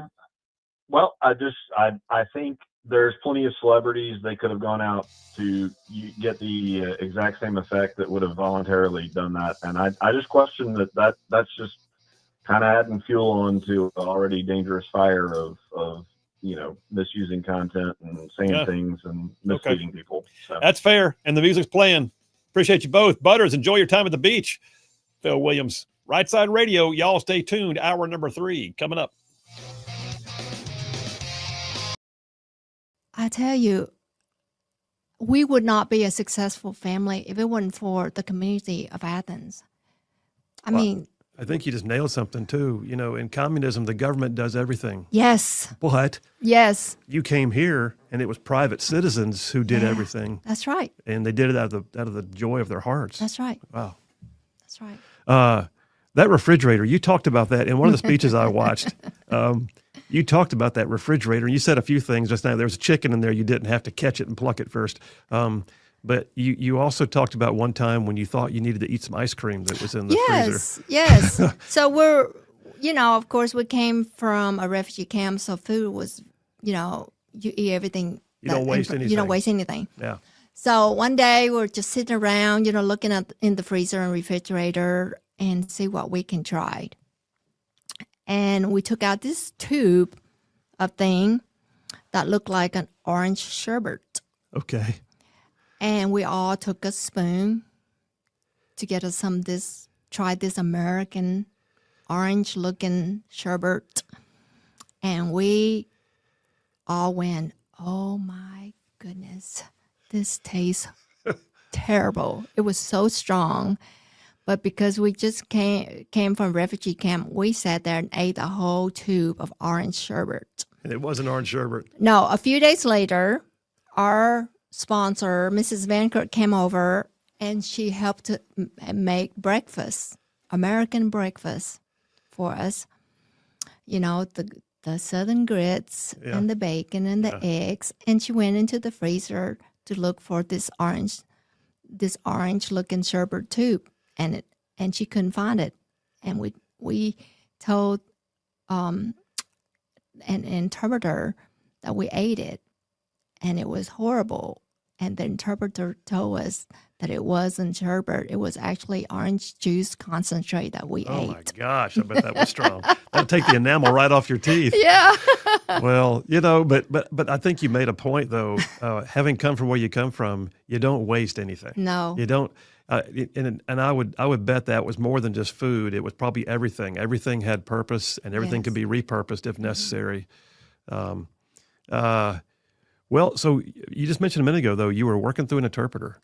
How was the language barrier? You come to America, it's the land of promise. It's the fairy tale you're talking about. There's a stocked refrigerator and soft beds, but you don't speak the language. So how was that barrier overcome? Well, there was an interpreter, and her name is Anne, and she show up once in a while to help, interpret. But most of the time, we don't have her. So we just point. A lot of time, we just point at each other or point at things, and there was a lot of smiles. There was a lot of nodding heads. Yeah. And we just follow them whatever they want us to do. We're just so grateful to their kindness and the community. Well, and I heard too, you learned to speak Southern American. I did. 2 syllables to everything. Right? 2 syllables to everything. And one of the things I saw you say, a lot of times you'll say y'all and then laugh about it. Yes. Because you grew up in South Vietnam, so it fits. Exactly. Love the South. Well, so, all right. You're a kid with a language barrier from another country, learning that there's places in the world that you can actually turn on the water and turn on the electricity and and that everything typically works. But you still have to find your way. I mean, at some point, the other people sponsoring you are going to have to say, we need to help you find a job, or we need to help you get in school. So how did life begin to normalize, and when did your family begin to be able to do things without the assistance of others?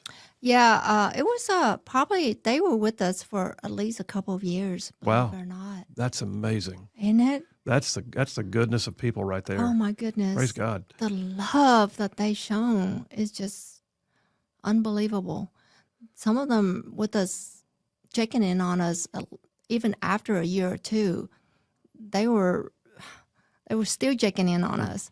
And and they found jobs for my uncle at Conagra at the chicken plant there in Athens. He started working there and earned some money. And us kids were enrolled in school. Okay. And the school was, oh my goodness, they were so loving. I remember my 3rd grade teacher, because I didn't know the language, she had picked a child out the class to follow me everywhere I went to make sure I didn't get lost. Wow. But you said 3rd grade, but you were probably 13 or 14 years old by now, right? I was 13, yeah, because I spent 14 months in the refugee camp. At this point, I was near 15. Because that's usually middle school, almost high school age, but you're in 3rd grade. Yes. So I guess they had to do an assessment to find out where you were academically and place you? Right. Okay. Right. So you were older than all the kids? Yes. Yeah. Did it matter? No, I'm not. I wasn't any bigger than them, actually. I was smaller. I was malnourished from the camp, and I was smaller than some of them, actually. Wow. And they would, at that time, I don't think they have the ESL English second language. Yeah, program yet. Yeah. But one of the language teacher pulled me out of class every day for an hour or so and worked with me. Okay. On the language. Yeah. I've seen more than once that in families that come from foreign countries that the children learn the language quicker than the adults. Absolutely. Did you become the interpreter for the family? Pretty much. Yeah. Yeah. My sister and I were. Yeah. Pretty much. My aunt and uncle eventually they learned English, and they both went to Calhoun and earned an associate degree. Oh, yeah. For those who don't know, it's Calhoun Community College. So yes. That's outstanding. So they were pursuing not just living; they were pursuing like improving their lot in life and doing the. which is also amazing because I think we have so many Americans that grew up in the first world, they forget the opportunities they have around them. Oh, yes, absolutely. That's what immigrants like me see, that America is full of opportunities. Mm. And that's why all immigrants want to come here, because they see those opportunities that we as Americans sometimes miss living here. Well, so how long were you, did you stay in a grade level below your age? No, throughout? after third grade, they decided to skip The issues, and like the dude just said, solid, conservative, and just plain right. Well, welcome to hour number 3 of Thankful Thursday. You know what? Let's play it. Hit that sound effect. You got to be more thankful. Thank you very much. Thank you very much. Thank you very much, sir. You're a gentleman and a scholar. We thank you so much for this bountiful harvest of Domino's, KFC, and the always delicious Taco Bell. Have you said thank you once? Thank you. All right, thank you. I appreciate it. Thank you for playing the sound effect. Hey, I'm gonna take a moment of personal privilege. I'm gonna go ahead and chase a rabbit because I feel like it. You know why? I own the microphone. Why not? It's your show. Hey, just it's your show. We're just living in something it. strikes my fancy. I get to say it. So I just saw this text a moment ago, tweet. I'm sorry, on X, and it really struck me. So I'm gonna opine here for a minute about it. I'll read you what it says. This is coming from Tim Allen, the actor comedian, who I think is amazing. But Tim Allen posted something that really strikes me as being a clear indication that Charlie Kirk and his wife Erica are having an amazing impact that goes way beyond just what I would consider to be the norm of someone who is a community activist. Or, I mean, think about it. Barack Obama was a community activist. What do you know that he did or accomplished before he became president? Anything? Exactly. You got people like Brandon Johnson, who's the mayor of Chicago. Before that, he was a community activist and community relations guy for the teachers union. Do you know of anything that he did before he became the mayor of Chicago? No. The movement that Charlie Kirk was inspired to start was a result of hard work and principles and faith. And they're having an impact right now that goes way, way, way, way beyond politics and social discourse. Tim Allen just posted this. So if you didn't see it, I gotta refresh your memory on this. There's an amazing moment in Erica Kirk's speech last Sunday at the Arizona Memorial that had over 100 million live streams, by the way, 100 million. Let that sink in. 100 million people streaming it online. You had tens of thousands filling the arena live. The arena would seat 100,000 people, and they had overflow. There were so many. When she spoke, aside from saying other amazing things, one of the things that she said in there was that she chose to forgive the man who murdered her husband. Legacy moment.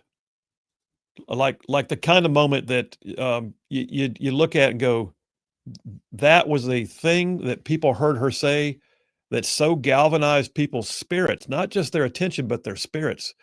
Tim Allen just tweeted this out in the last little while. He said, when Erica Kirk spoke the words on the man who killed her husband, saying, quote, that man, that young man, I forgive him. Tim Allen says, that moment deeply affected me. I have struggled for over 60 years, he said, to forgive the man who killed my dad. And I will say those words now as I type. I forgive the man who killed my father. Peace be with you all. That is a world-renowned celebrity. That's a man who's been entertaining and doing things for years, decades. That's somebody who is known around the globe. And he was so impacted by her speech that it moved him to say that he forgives the man who killed his own father 60 years ago. That's to me, that's a landmark moment. That's a clear indication that Erica and Charlie Kirk are leaving a legacy that goes way beyond just even what their movement is. Well, that's what makes the gospel so radical. Yeah. Is, Tyler Robinson is more than likely going to get the death penalty, but he's going to have some time, obviously, in prison before that is going to happen. If during that time he has a genuine and sincere coming to Christ moment and genuinely accepts Jesus as his savior, then Charlie is going to be welcoming his killer in heaven with him. Isn't that something?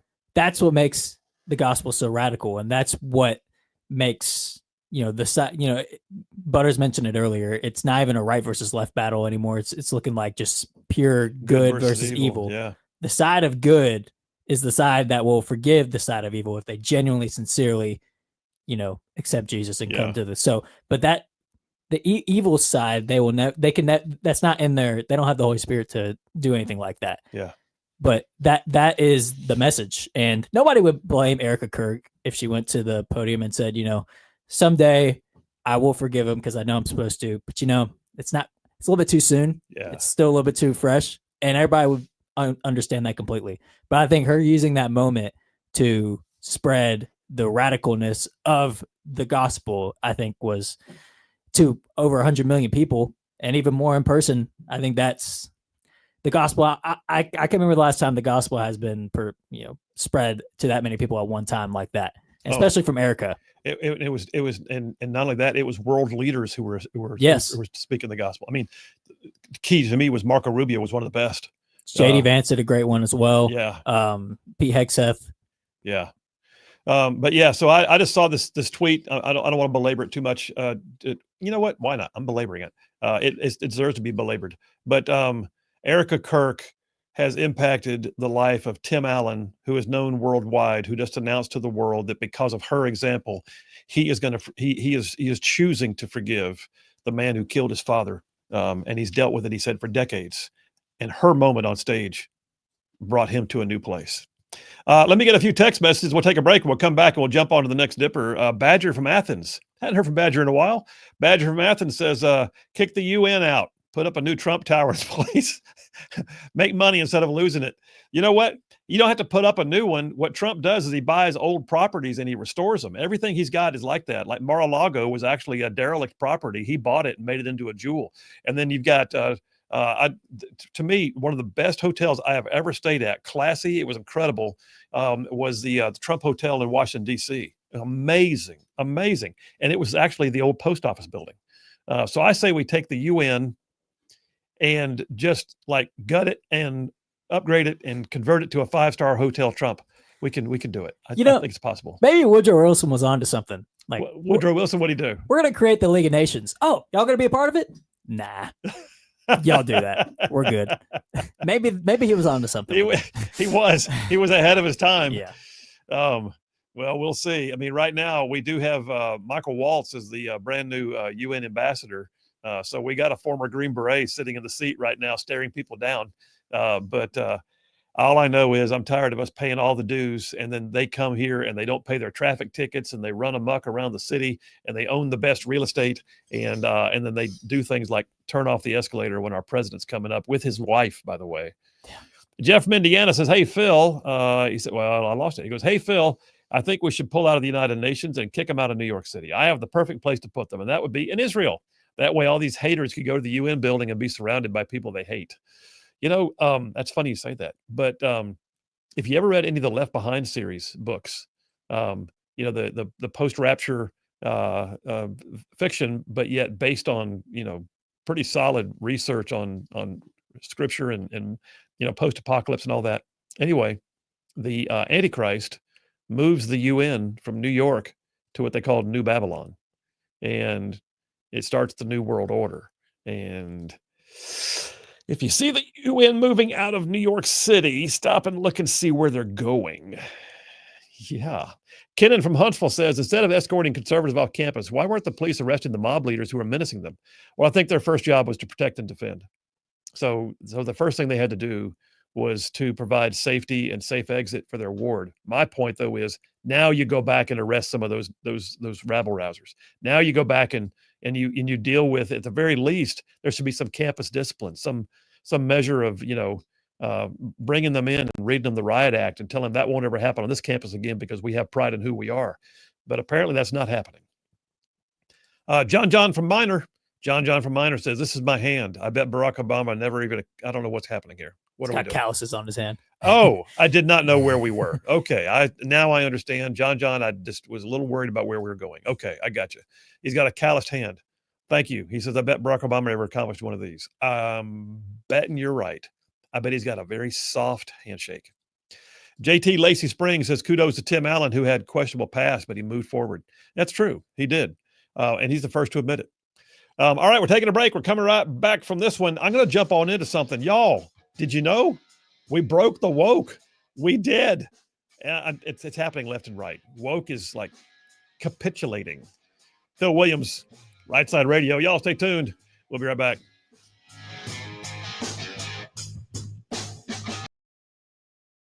Skipped the 4th grade. So I skipped 4th grade and I continued to go to school. And I was 22 when I graduated from high school. From 22? Athens. Yeah. Okay. Yeah. Did anybody know that you were 22? No. No. Because at that time I probably could buy alcohol. Well, yeah, probably could. You might have been the best friend. Yes. So you came from a vastly different culture with a vastly different perspective on life and also maybe a deeper appreciation for what is needed versus what is wanted. Right. But then you got into like American junior high and American high school. And did you enjoy high school? Was it fun? Did you do sports or anything? What was it? No.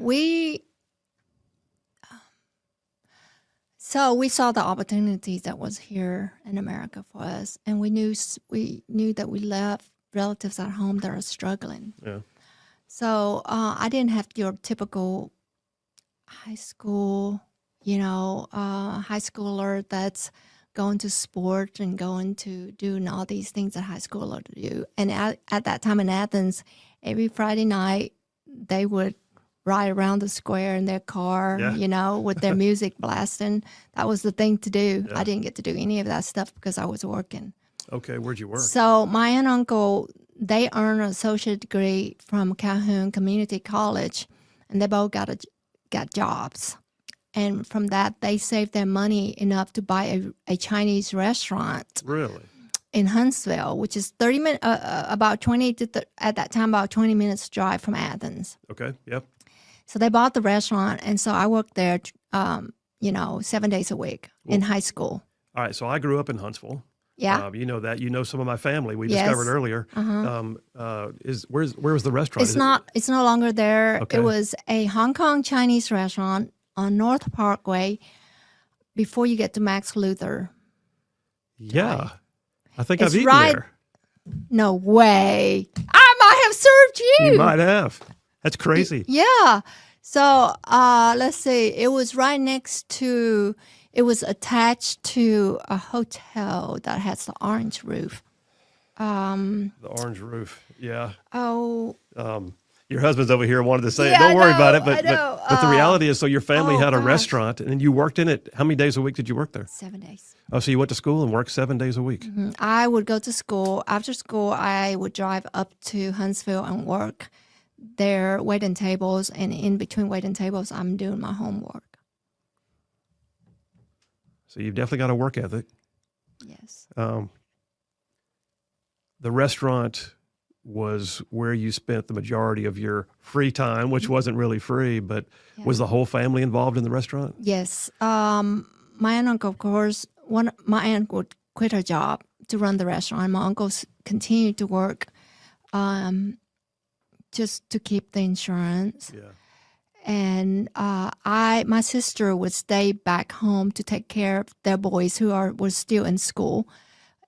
But I helped with the restaurant during the week. And then on the weekend, everybody, the whole family worked. On Friday night, Saturday and Sunday, the whole family worked in the restaurant. I think the other thing that too often Americans miss, and not everybody, because there's entrepreneurial spirit here. Mm-hmm. There's still a great sense of industry in the United States, and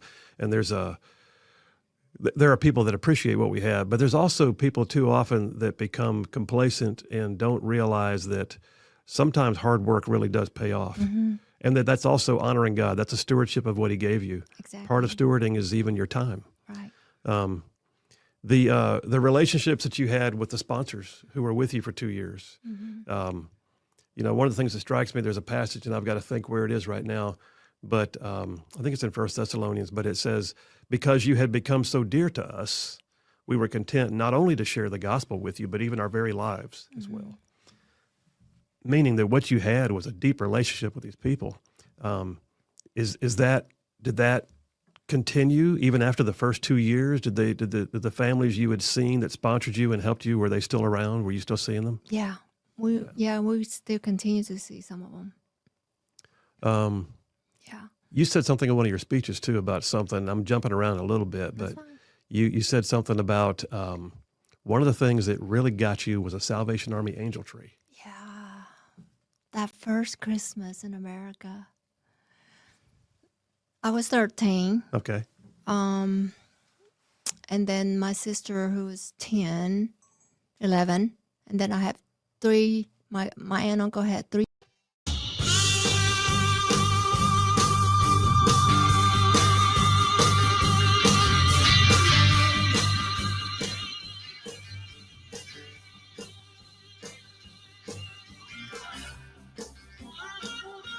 And we are back. Phil Williams, Rightside Radio, solid conservative, just plain right. Just saving the world one soundbite at a time. So I got this dipper I pulled together this morning as I was looking. I thought, oh, I love that story. Oh, look at the story. I like this one. And I realized what I was looking at was, I think we broke the woke. I think we actually broke it down. Like woke is starting to fade. Is it possible? Is it true? I think, I'll be honest with you, I think part of the reason why we're seeing such left-wing violence is because, yes, I think the rhetoric we're seeing is inciting it. I think there's also a grand level of frustration on the left that they're not allowed to run amok anymore. That's if you look back at the last 4 years, there's been this just unfettered ability of the left to encourage anything and everything anybody wants. Follow your truth. It'll be fine. What do you want to do? You need a cry room? Yeah, trigger words? You want to use your pronouns? You want to riot? You want to be you want to be a boy in a girl's room? What do you want to do? Come on, tell us what you want. You want to strip down on the White House lawn and make it think like it's fun? You want to put transgenders in the military? This is awesome. They could do anything they wanted to for the last 4 years. It was anarchy if you get down to it in the socio-cultural sense. Then you add in the southern border and the economics and all of it, plus COVID, my gosh. And it was madness. Well, a lot of it was like wokeness. And wokeness is a broad term. I get that. Wokeness basically means progressive left ideology that fuels itself. And then I saw this, and I put it up on my social media.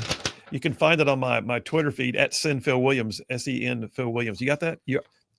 Are you a mind reader? What are you doing over there? How did you know what I was going to do? It was in the section for the broke the woke. But you didn't know I was going to do it next. I saw you rattle the paper, and I could see through the paper. That okay, there's a mind meld going on in here, and so JP has it up on the screen. If you're watching right now, it's a I call it the Rosetta Stone. If you're wondering what woke words used to be, you might want to see a definition. I put up what I call the Rosetta Stone for speaking woke, because so many of these words are fading. They're not there. When's the last time you heard of critical race theory being talked? It was all the rage like 3 years ago. CRT, critical race theory. Well, that was like the whole belief that people of European descent make society racist for their own benefit. You had privilege walks. Critical race theory is fading from the public discourse, and I'm loving it. How about terms like racial justice? What does that mean? It means racial favoritism. That's what it means. But when is the last time you heard somebody sincerely talking about it's time for more racial justice? That was all the rage for a while. It's fading away. I'm thinking if they're losing their terminology, if they're not able to have their usual speeches where they talk about, here's one, microaggressions. Remember that? Microaggressions. What does that even mean? Small slights that are perceived as bigotry. A microaggression. It's where you didn't say it outright, but the things you said could be implied, and therefore it was enough for the person to begin to take it on, and it became a microaggression. It's asinine. How about environmental justice? Remember that one? Environmental justice. Do you remember, like, we were talking about just a few years ago that there were grants coming from like Pete Buttigieg's department and the EPA, and they're going to give money to communities that did not have enough trees because, environmental justice means we need to spread the green. What? Anyway, environmental issues are race issues is what that means. How about stuff like, I don't know, decolonization? Have you heard anybody use that term lately? No. These were rage words for a while. This was where woke was, you had implicit bias. Here's one of my favorites. I like it when they make up words because woke makes up words. I mean, implicit and bias are two real words. They put them together. It just means that like it's unconscious bigotry. It's implicit bias. It's like built in. It's baked in. You can't get away from it. It's implicit that you have bias. But then there's this one that I think they make up a word. BIPOC folks. And by the way, folks is spelled F-O-L-X. It's BIPOC folks, man. It's BIPOC folks. Come on, if you're going to at least spell folks correct. I know. I mean, I know that's not how it's pronounced, but there's a correct spelling. But it was woke. Yeah, it's true. BIPOC folks. What does the truth matter to the woke? Apparently nothing. BIPOC folks means just basically non-European people. Non-European descent. BIPOC. Yeah, BIPOC. You are not funny to me. black, indigenous, or people of color. By the way, people of color is where they threw it in there and said, I don't know, there might be some others. What do you think? Throw one in there, people of color. Okay. So you got black, indigenous, and people of color, which can be anybody else who wants to claim wokeness and has a skin pigmentation that they think they can attribute to people of color. So BIPOC folks means non-European people. They use it for neo-racist policies. All I'm saying is diversity, equity, inclusion, social justice, implicit bias, decolonization. Oh, by the way, decolonization means getting white people out of the way. We're going to decolonize this place. What does that mean? Ain't no more white folks. It's only BIPOC folks because environmental justice requires it, and white privilege and systemic racism and hate speech. And anyway, the bottom line is, I think we broke woke. I think we did. I got a couple more stories here that I'm going to go down on this, but I mean, I got stuff about the Green New Scam. I got stuff about Cracker Barrel. I got stuff about Google, which will end with that one. But yes, I do believe that what you're watching right now is a leftist ideology that is being just beaten down. They suddenly have guardrails now. They have left and right limits. They're not allowed to just run amok like they did for the last 4 years. Unfettered. Just completely off the chain. And now, oh, by the way, we're returning to the era of common sense. We're able to say, that's not acceptable. That won't be allowed. Take that out of here. Don't talk that way. Let's get back to business. And the left's having a freak out moment. It's like spiritual warfare, in my opinion. And what's the response to that? We got to kill you. Apparently. And then there's a violent response. All right, we're taking a break right now. We'll come right back from this break. We'll jump on into the last half hour of a Thankful Thursday. I got more on We Broke the Woke.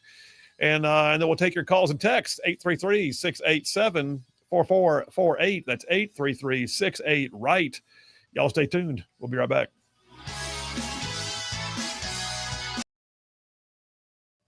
They're younger.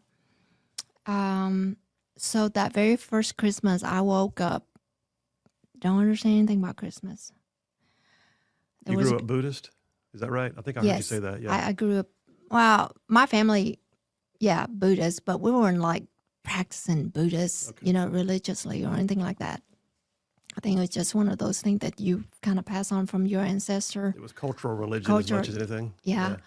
And so I remember waking up Christmas morning, and there was a Christmas tree that's decorated. And there's these big mesh bag. At that time, it was the angel tree.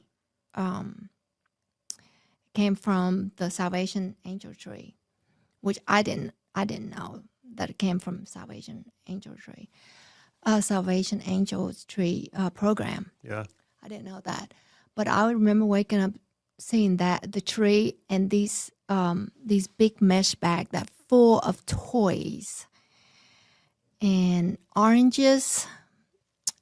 And I remember at that time, now I'm dated back, the strawberry shortcake, little strawberry shortcake dolls, that smell just like strawberry shortcake. I remember smelling it for the first time. And it makes such an impression. I'm like, who did this? You know, who would do this for us? It would just make such a big impression on me that a few years later, I found out that it was the Salvation Army Infantry, and I wanted to volunteer there and help. And so I got to volunteer with that program for several years. Oh, wow. Yeah. Give back. To give back. Yeah. Because it makes such a huge impression on me. Well, so let me ask you this. So you came to America with, you called it a fairy tale ideal of what America might be, never having seen it. Now you've been here for a few years. Was it living up to expectations? Absolutely. Really? Yeah. So no deflation, no, loss of the ideal? No. Part of it because we knew what communism did to our country. And we knew that my parents and some of my 4 siblings and cousins and aunts and uncles in Vietnam, I knew that they were struggling so badly that anything is better than what they are living. And America's given us these opportunities we're just so grateful to whatever America gave us, and we seize it, and work really hard. I've always, when I go and speak to kids now, I've always like, you don't have to be the smartest kid in the classroom. You just got to show up and work. That's all. I practiced law, and I was told by an old lawyer back when I was a new lawyer. I won't say young because I wasn't young, but I was told by an old lawyer when I was a new lawyer. He said, you don't have to be the smartest lawyer in town. You just have to be the hardest working. Yep. He said, most lawyers are lazy. He said, you do the work and do the research and prepare yourself. You'll beat the smartest lawyer in town every time. Exactly. Wise words. They are wise words. I actually shared them with another young lawyer later because now I'm the old lawyer. Well, so let me ask you something. You mentioned a moment ago, you knew back home that your family that you had left behind lived still in a struggle in many ways. Did you have communication with them? Did you know how they were doing? Did you write back and forth? What? Yes. Okay. We did. At that time, we wrote back and forth, and it would take months. And everything we wrote to them was open by the communists. Oh. And they would read our letters because I knew that because when I received letters from home, my parents and sibling would date the letter, so I knew it would take several months. And all of my letters that I received had been opened. And I remember one time I even slipped $1 or $2 in my letter, and my dad wrote back and told us not to do that anymore because they won't get it. Wow. It was open and read and sealed. But at least they knew you were safe. Yes. How long did it take before they knew you were safe? 6 or 8 months. Okay. Mm-hmm. So you were able to get a message to them while you were in the refugee camp. Hey, all you Rightside ruffians out there, you are listening to Rightside Radio, solid conservative, just plain right.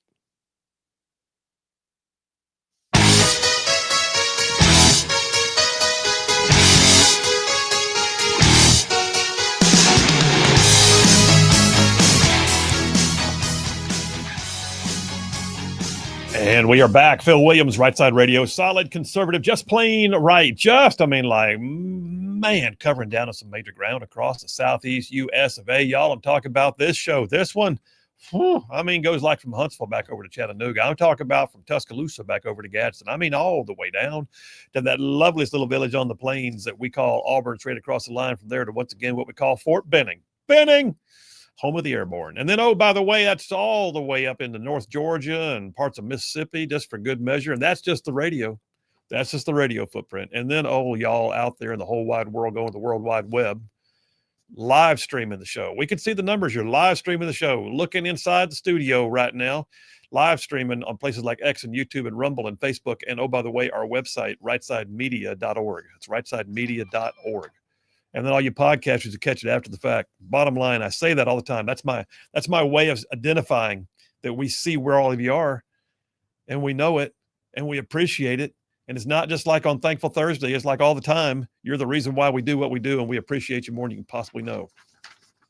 By the way, JP, I got to tell you, I talked to Natalie today about our merchandise.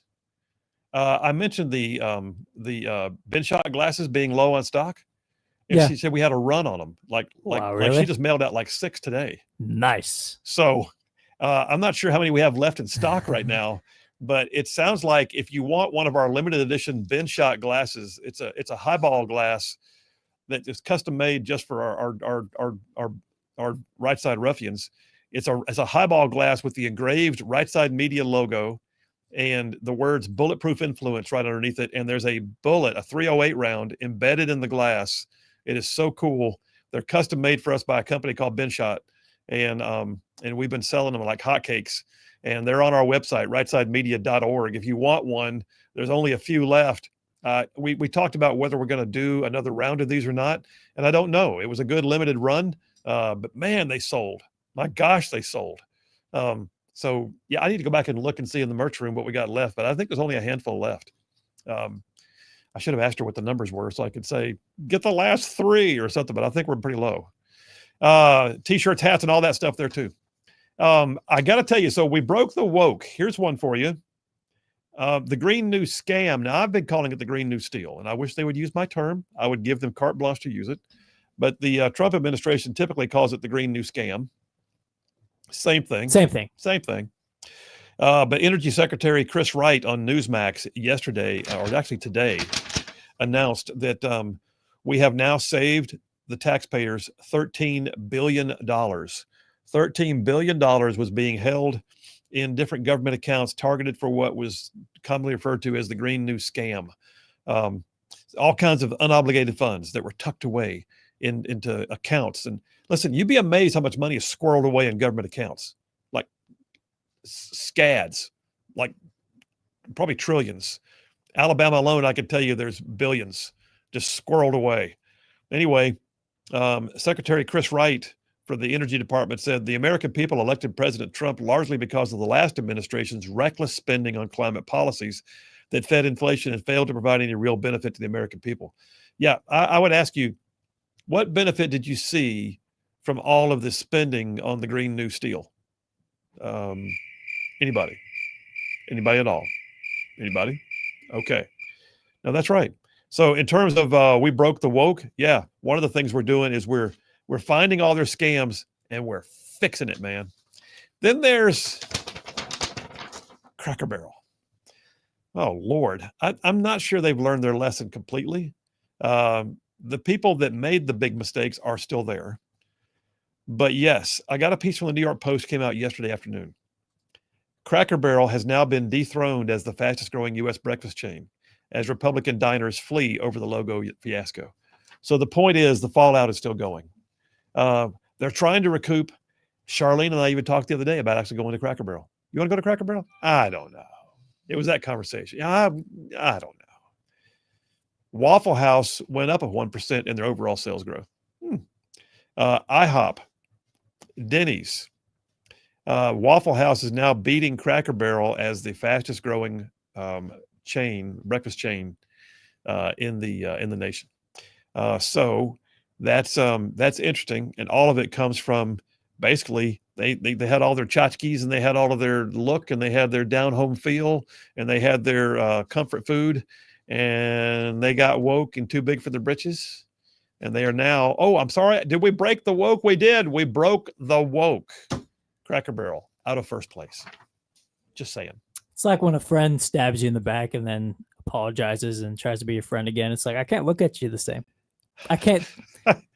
You just completely backstab me. I can't go and enjoy your food anymore after knowing what you did. We'll just have to be friends. Yeah, we'll be friends for now. Yes. You know, I'll put you in the friend zone. However, Denny's over here and Waffle House, they never backstab me, so they get priority. Denny's looking pretty good right now. But, you know, if Denny's is packed and Waffle House is packed, then maybe we'll go to a Cracker Barrel. I saw you cheating on me. Now I'm going with Denny's to the prom. Yeah, exactly.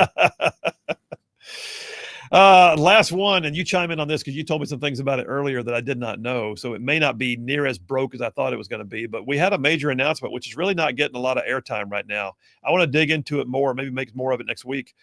But the parent company of Google admitted to censoring conservatives and claimed that it was pressure from the Biden administration. This is now no longer speculation. This is an investigation, subpoenas from House Judiciary over Alphabet, the parent company of both Google and YouTube, which I always thought was a stupid name, Alphabet. Anyway, Alphabet, the parent company of Google and YouTube, admitted to censoring conservative voices, claimed that the Biden administration was pressuring it to silence expression online. And then the company, though, is not planning on, paying out any damages. They're just saying that they'll begin restoring deplatformed accounts.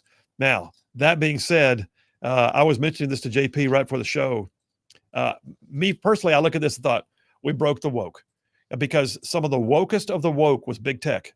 Some of the wokest of the woke were the bullies in big tech who were colluding with the government to censor the narrative during the last 4 years, who were making sure that conservatives were deplatformed to include even President Trump.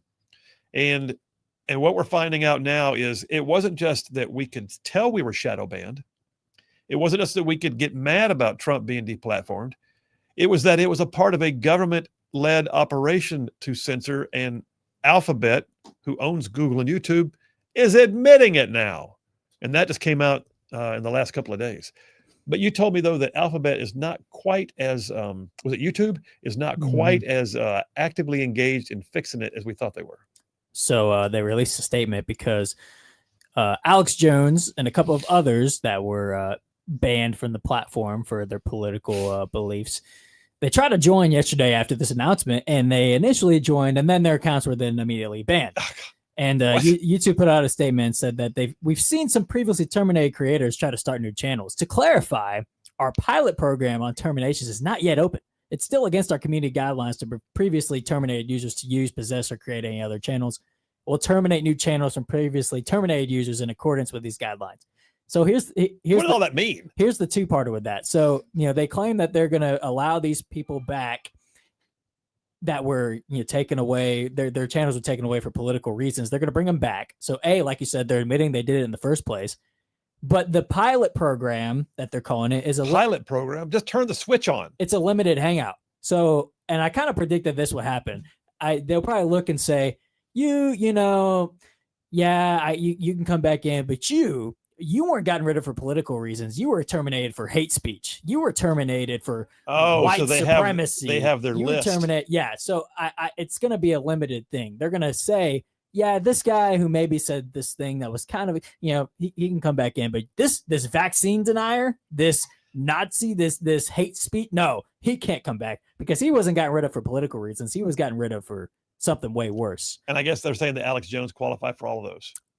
Yes, I will say in a limited, and if they're bringing back some people, and it's going to be very much still limited. I don't think Alex Jones is going to sleep through the cracks on that. I'm pretty sure he's going to be the last in line. Yeah. So it's not really the victory that people were hoping. But I still say though it's a bit of a victory that we got them to admit that at least it was government influence that was forcing them into this position, although they willingly will. But some of the worst things that have ever happened in the history of the world started with, I was just following orders.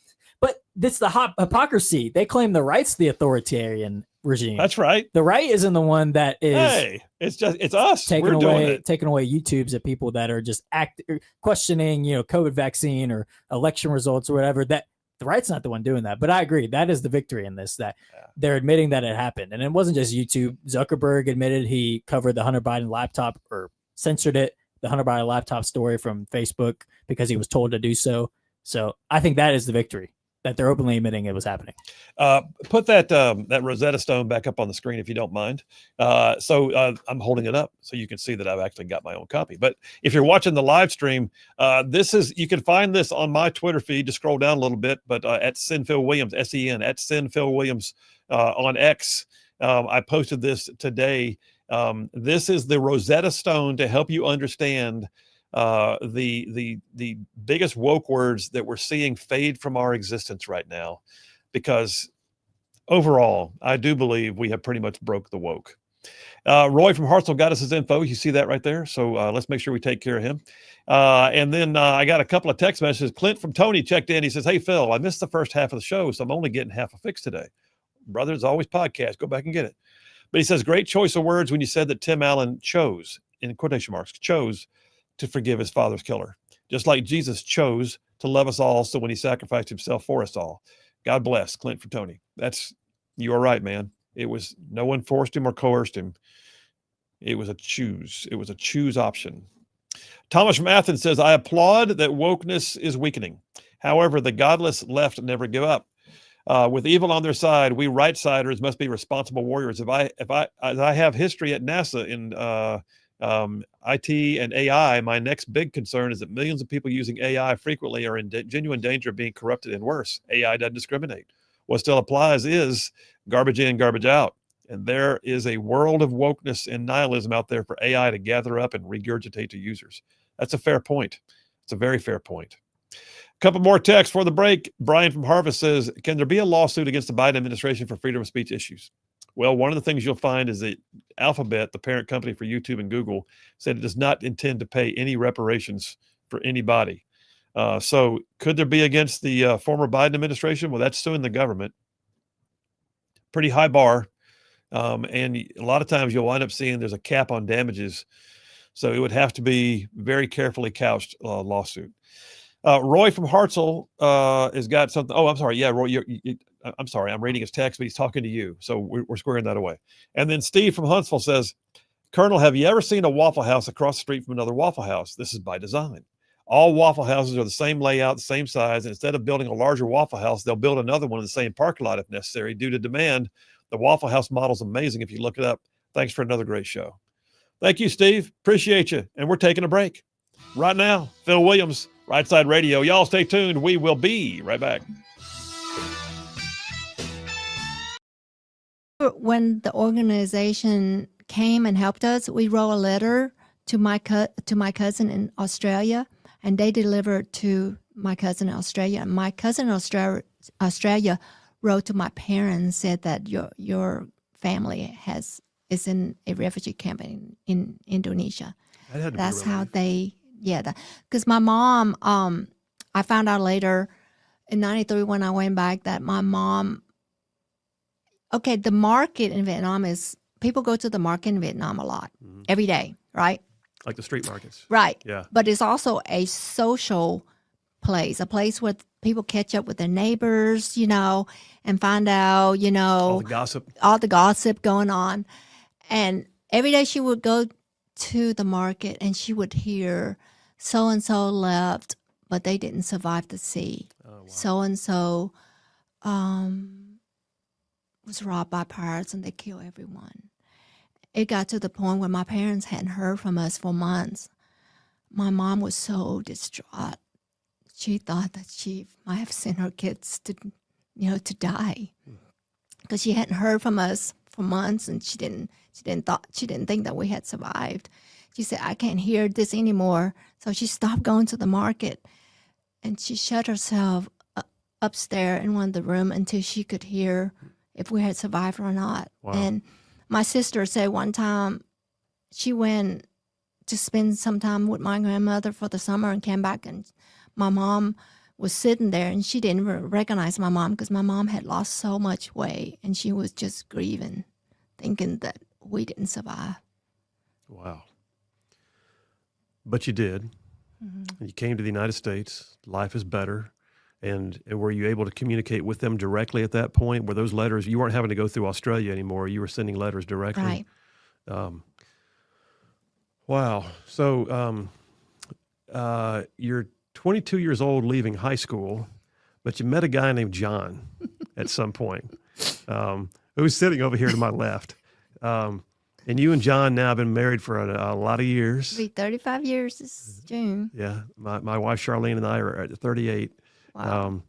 But you and John met, and I saw you give a speech to a church, and you said that John had already decided he was going to marry an Asian woman because God had told him that. Yes. And then he met you. Yes. And I guess that was it. Yeah. But you also had some friends who prayed you two together. Mm-hmm. Tell that story. Okay, so let's see how. So John went on a mission trip, Central America, and he was engaged to a lovely young lady in North Alabama. Well, during his mission trip, he realized she wasn't the one for him. So when he got back, he broke up their engagement. So a few months after that, he was going down an escalator at the Parisian. If you live in North Alabama, there was a mall there. I did. With a store called Parisians. Yeah. Well, he was buying a gift for a baby shower, and he came down this escalator, and he saw this older Asian lady at the end of the escalator where there was some makeup counters. Yeah. And he had a flashback that when he was a kid, he saw himself marry an Asian person, a woman. And so he said, he did out loud, he said, God, that's what I need. Apparently he was right. And so the next day when he went to the baby shower, he saw a friend, and his friend said, we have this girl we want you to meet. She's a friend of my girlfriend, who at that time was my best friend in high school. And John's like, I don't really want to date a high school girl. Because he was older, right? Right. He graduated from UAH, has his engineering degree and all that stuff. He was 25. And he said, no, I don't really want to date a high school girl. And his friend said, oh, no, she's actually 22 years old. But she's still in high school. Yeah, she's still in high school. And he said, no, I don't really want to date a stupid high school girl. And they're like, no, she's actually 22. And they had to explain why I was 22 in high school. I didn't know English and all that. And they had this a grainy high school newspaper of me winning some sort of award. And they show it to him, and he said, oh, okay, I'll meet him and her. And so he came on our awards night, and that's how I met him. And I knew he was the one right away. I wasn't even allowed to date at that time. Oh, you weren't allowed to date? I've never Okay, dated. so how did this go over? Yeah. So I knew tell he your was, uncle and aunt what's going on now, right? It took me several months. I had to work up the courage. Did he have to come to the restaurant? Oh, my God.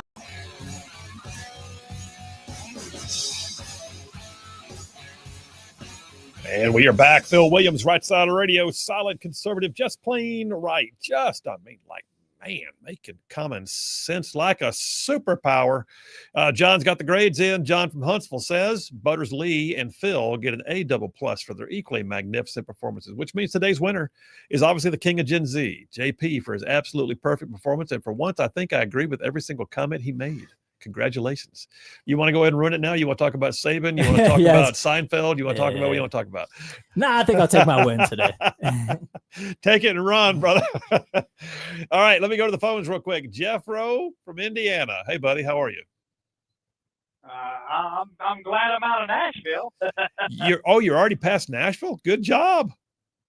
Yeah, and there's a reason why I don't like Nashville so much is I was in about wall-to-wall 45-mile-an-hour traffic a while ago, coming out 5 lanes of traffic. I get passed by a crotch rocket doing 145 mile an hour because I got radar in this thing. Wow. Yeah. You could actually that's one of the reasons. You actually have radar that could tell you how fast he was going? Yeah, I got forward radar. The car in front of me right now is doing 73 mile an hour. Wow. Wow. Yeah, He's going 145 miles an hour through traffic. That's amazing. 140. I was doing 45 and he was doing 145, so he had me by 100 mile an hour. Was he zipping between cars? His name was Darwin, I think. Because he was trying to Darwin himself, I do believe. You didn't see any debris on the side of the road as you drove later on? I kept looking for it. I couldn't believe it. He Wow. actually slowed down, but yeah, 145 mile an hour and 45 mile an hour traffic. Ain't no wisdom in that one. Old boy is aching for a break, is what my dad would have said back in the day. Yeah, like I say, he was trying to Darwin himself pretty hard. No kidding. Well, we talked about a lot of stuff today, man. We talked about ICE derangement syndrome. We talked about we broke the woke. We had some Butters and Lee time. We talked about Trump at the UN briefly. What are your thoughts, my friend?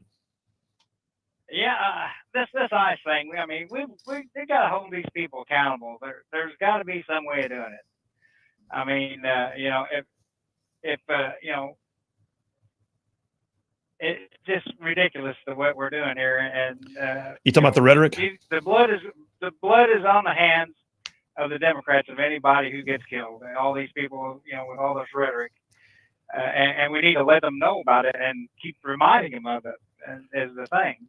because let me jump on something real quick. Go. Let me jump on something. I'm going to read you something and get you to react to it. So I just saw this literally right before we went on the air. It's a tweet from an Iowa city councilman or a city woman, I guess. Yeah, it's a guy. Oliver Weiland is his name. He puts a video up of ICE arresting someone, and the guy is actually resisting. And this is the post he put up. He says, an hour ago at the Bread Garden Market in the heart of downtown Iowa City, ICE Gestapo freaks kidnapped one of our community members at his place of work. This is the targeting of an individual. If you see ICE suspected activity, call this number. All that in one tweet. What are your thoughts? I think a bunch of smart-minded people should surround this guy and start shouting shame and let him have it. Basically, the Republicans need to protest more because it's always just only the Democrats that do say stuff like this and everything, and they get away with it mostly because we don't say much about it. Yeah. And this guy should be surrounded at every conference he has, every little meeting he goes to, and everything, and should be shouted down and reminded of what he's saying. And the blood is on his hands. We might need to dress up in some bloody clothes, and go to these meetings and protest like the left does.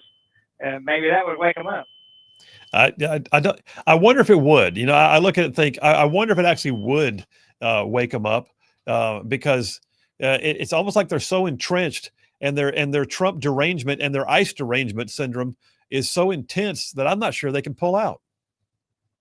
Yeah. Well, I think, like I said, I've said before in my first comment to you that we need to start calling these people, just start calling them pedophiles and stuff whenever they call us Nazis and stuff. Caitlin Bennett has a video where before the election and everything, she was talking to a Biden supporter that asked her, did you vote for Trump? And she goes, yes. And then she called Caitlin Bennett, you're a Nazi, basically. And then she goes, well, did you vote for Biden? She goes, yes. Well, then she goes, well, you're a pedophile. And it shocked her so much that she actually said that to her. It actually woke her up a little bit.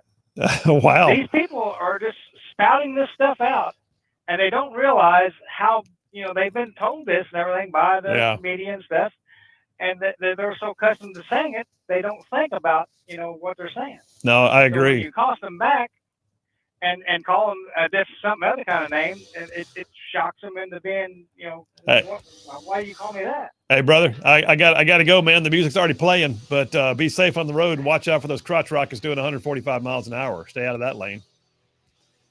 That's right. All right. See you, man. All right, listen, that's it. We're done for the day. Coming up tomorrow is Friday, so don't forget, in the meantime, there's more of us than there are of them. God is still on his throne. Y'all stay in the fight. We'll see you tomorrow.